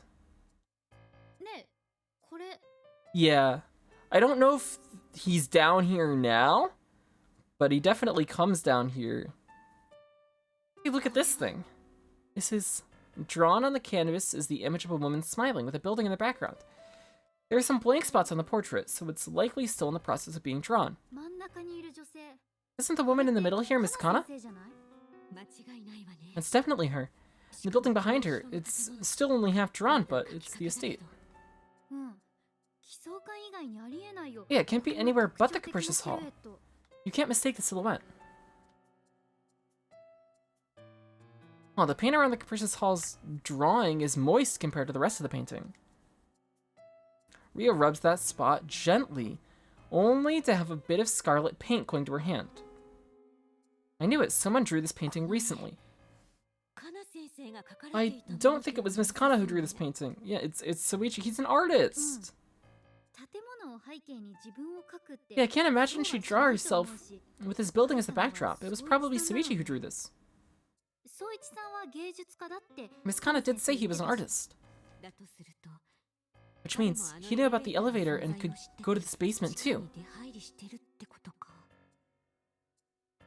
Okay. I think we're good here. Pick the second library. Upon opening the door, Riho and Manabe are greeted by the sight of bookshelves packed with books.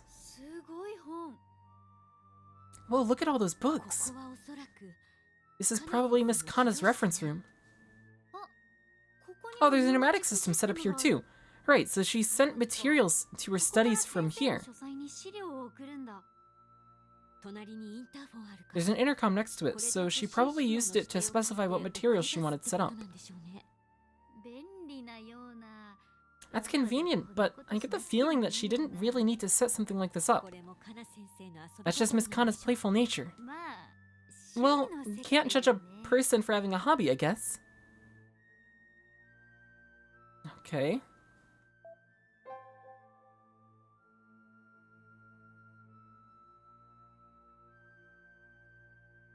We find a room with a plate that said vacuum laboratory on the door. Vacuum laboratory? Okay. I think you can drain all the air from this room. Huh? Isn't that, like, dangerous? Very. If you create a vacuum in the room while someone's inside, they'll definitely die. Okay, so then this is where she was killed. Probably. Suffocated in here. Then strangled after death to hide the fact that she was suffocated here. When there's a vacuum, you can't open the door from the outside because of the air pressure. That's crazy dangerous. Why is there this kind of room here? I don't know. Maybe she experimented with it for a trick she'd use in one of her novels? Making a whole room just for that? That's pretty excessive. The room falls silent again, and the vacuum equipment doesn't seem to be operating. Still, the two of them look inside timidly. Rooms like this usually have an emergency stop button. There, see? It has one. Next to the door is a red button with the text emergency stop written next to it. You're right. Huh? What? The switch looks broken. Riho tries to push the button a few times, but it doesn't budge. It looks like the button's broken because someone applied force to it in the wrong direction. Okay, so someone purposefully broke the emergency stop button and then used it to suffocate Hana. The vacuum laboratory's emergency stop button is out of order.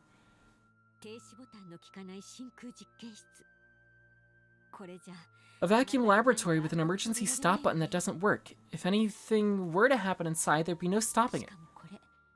And you wouldn't know this button is out of order until you touch it. Hey, do you think Miss Kana... It's possible she's suffocated to death in there, yes. We probably shouldn't touch anything else. The police will want to investigate this place later. Right.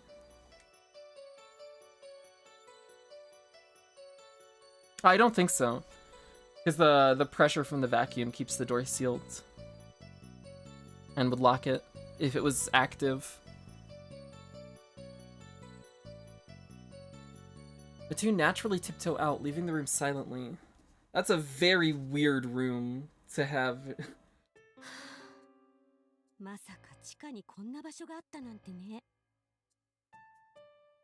I didn't imagine we'd find some place like that in the basement. I mean, all these rooms are really weird, and we didn't find any passage waiting outside. Right. Even if she snuck out of the party through here, she didn't have a way out of the estate. Right, except we did discover the vacuum laboratory and one more big piece of information. A big piece of information. Yep, for now, let's go back up. With this bit of information, we should be able to talk. Oh, wait, what do you mean talk? Hey, Riho! We can go talk to Hiroko now. Riho doesn't answer Manabe's question, simply pulling her by the arm back to the elevator.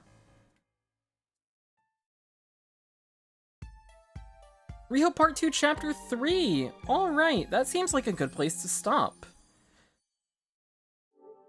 We have found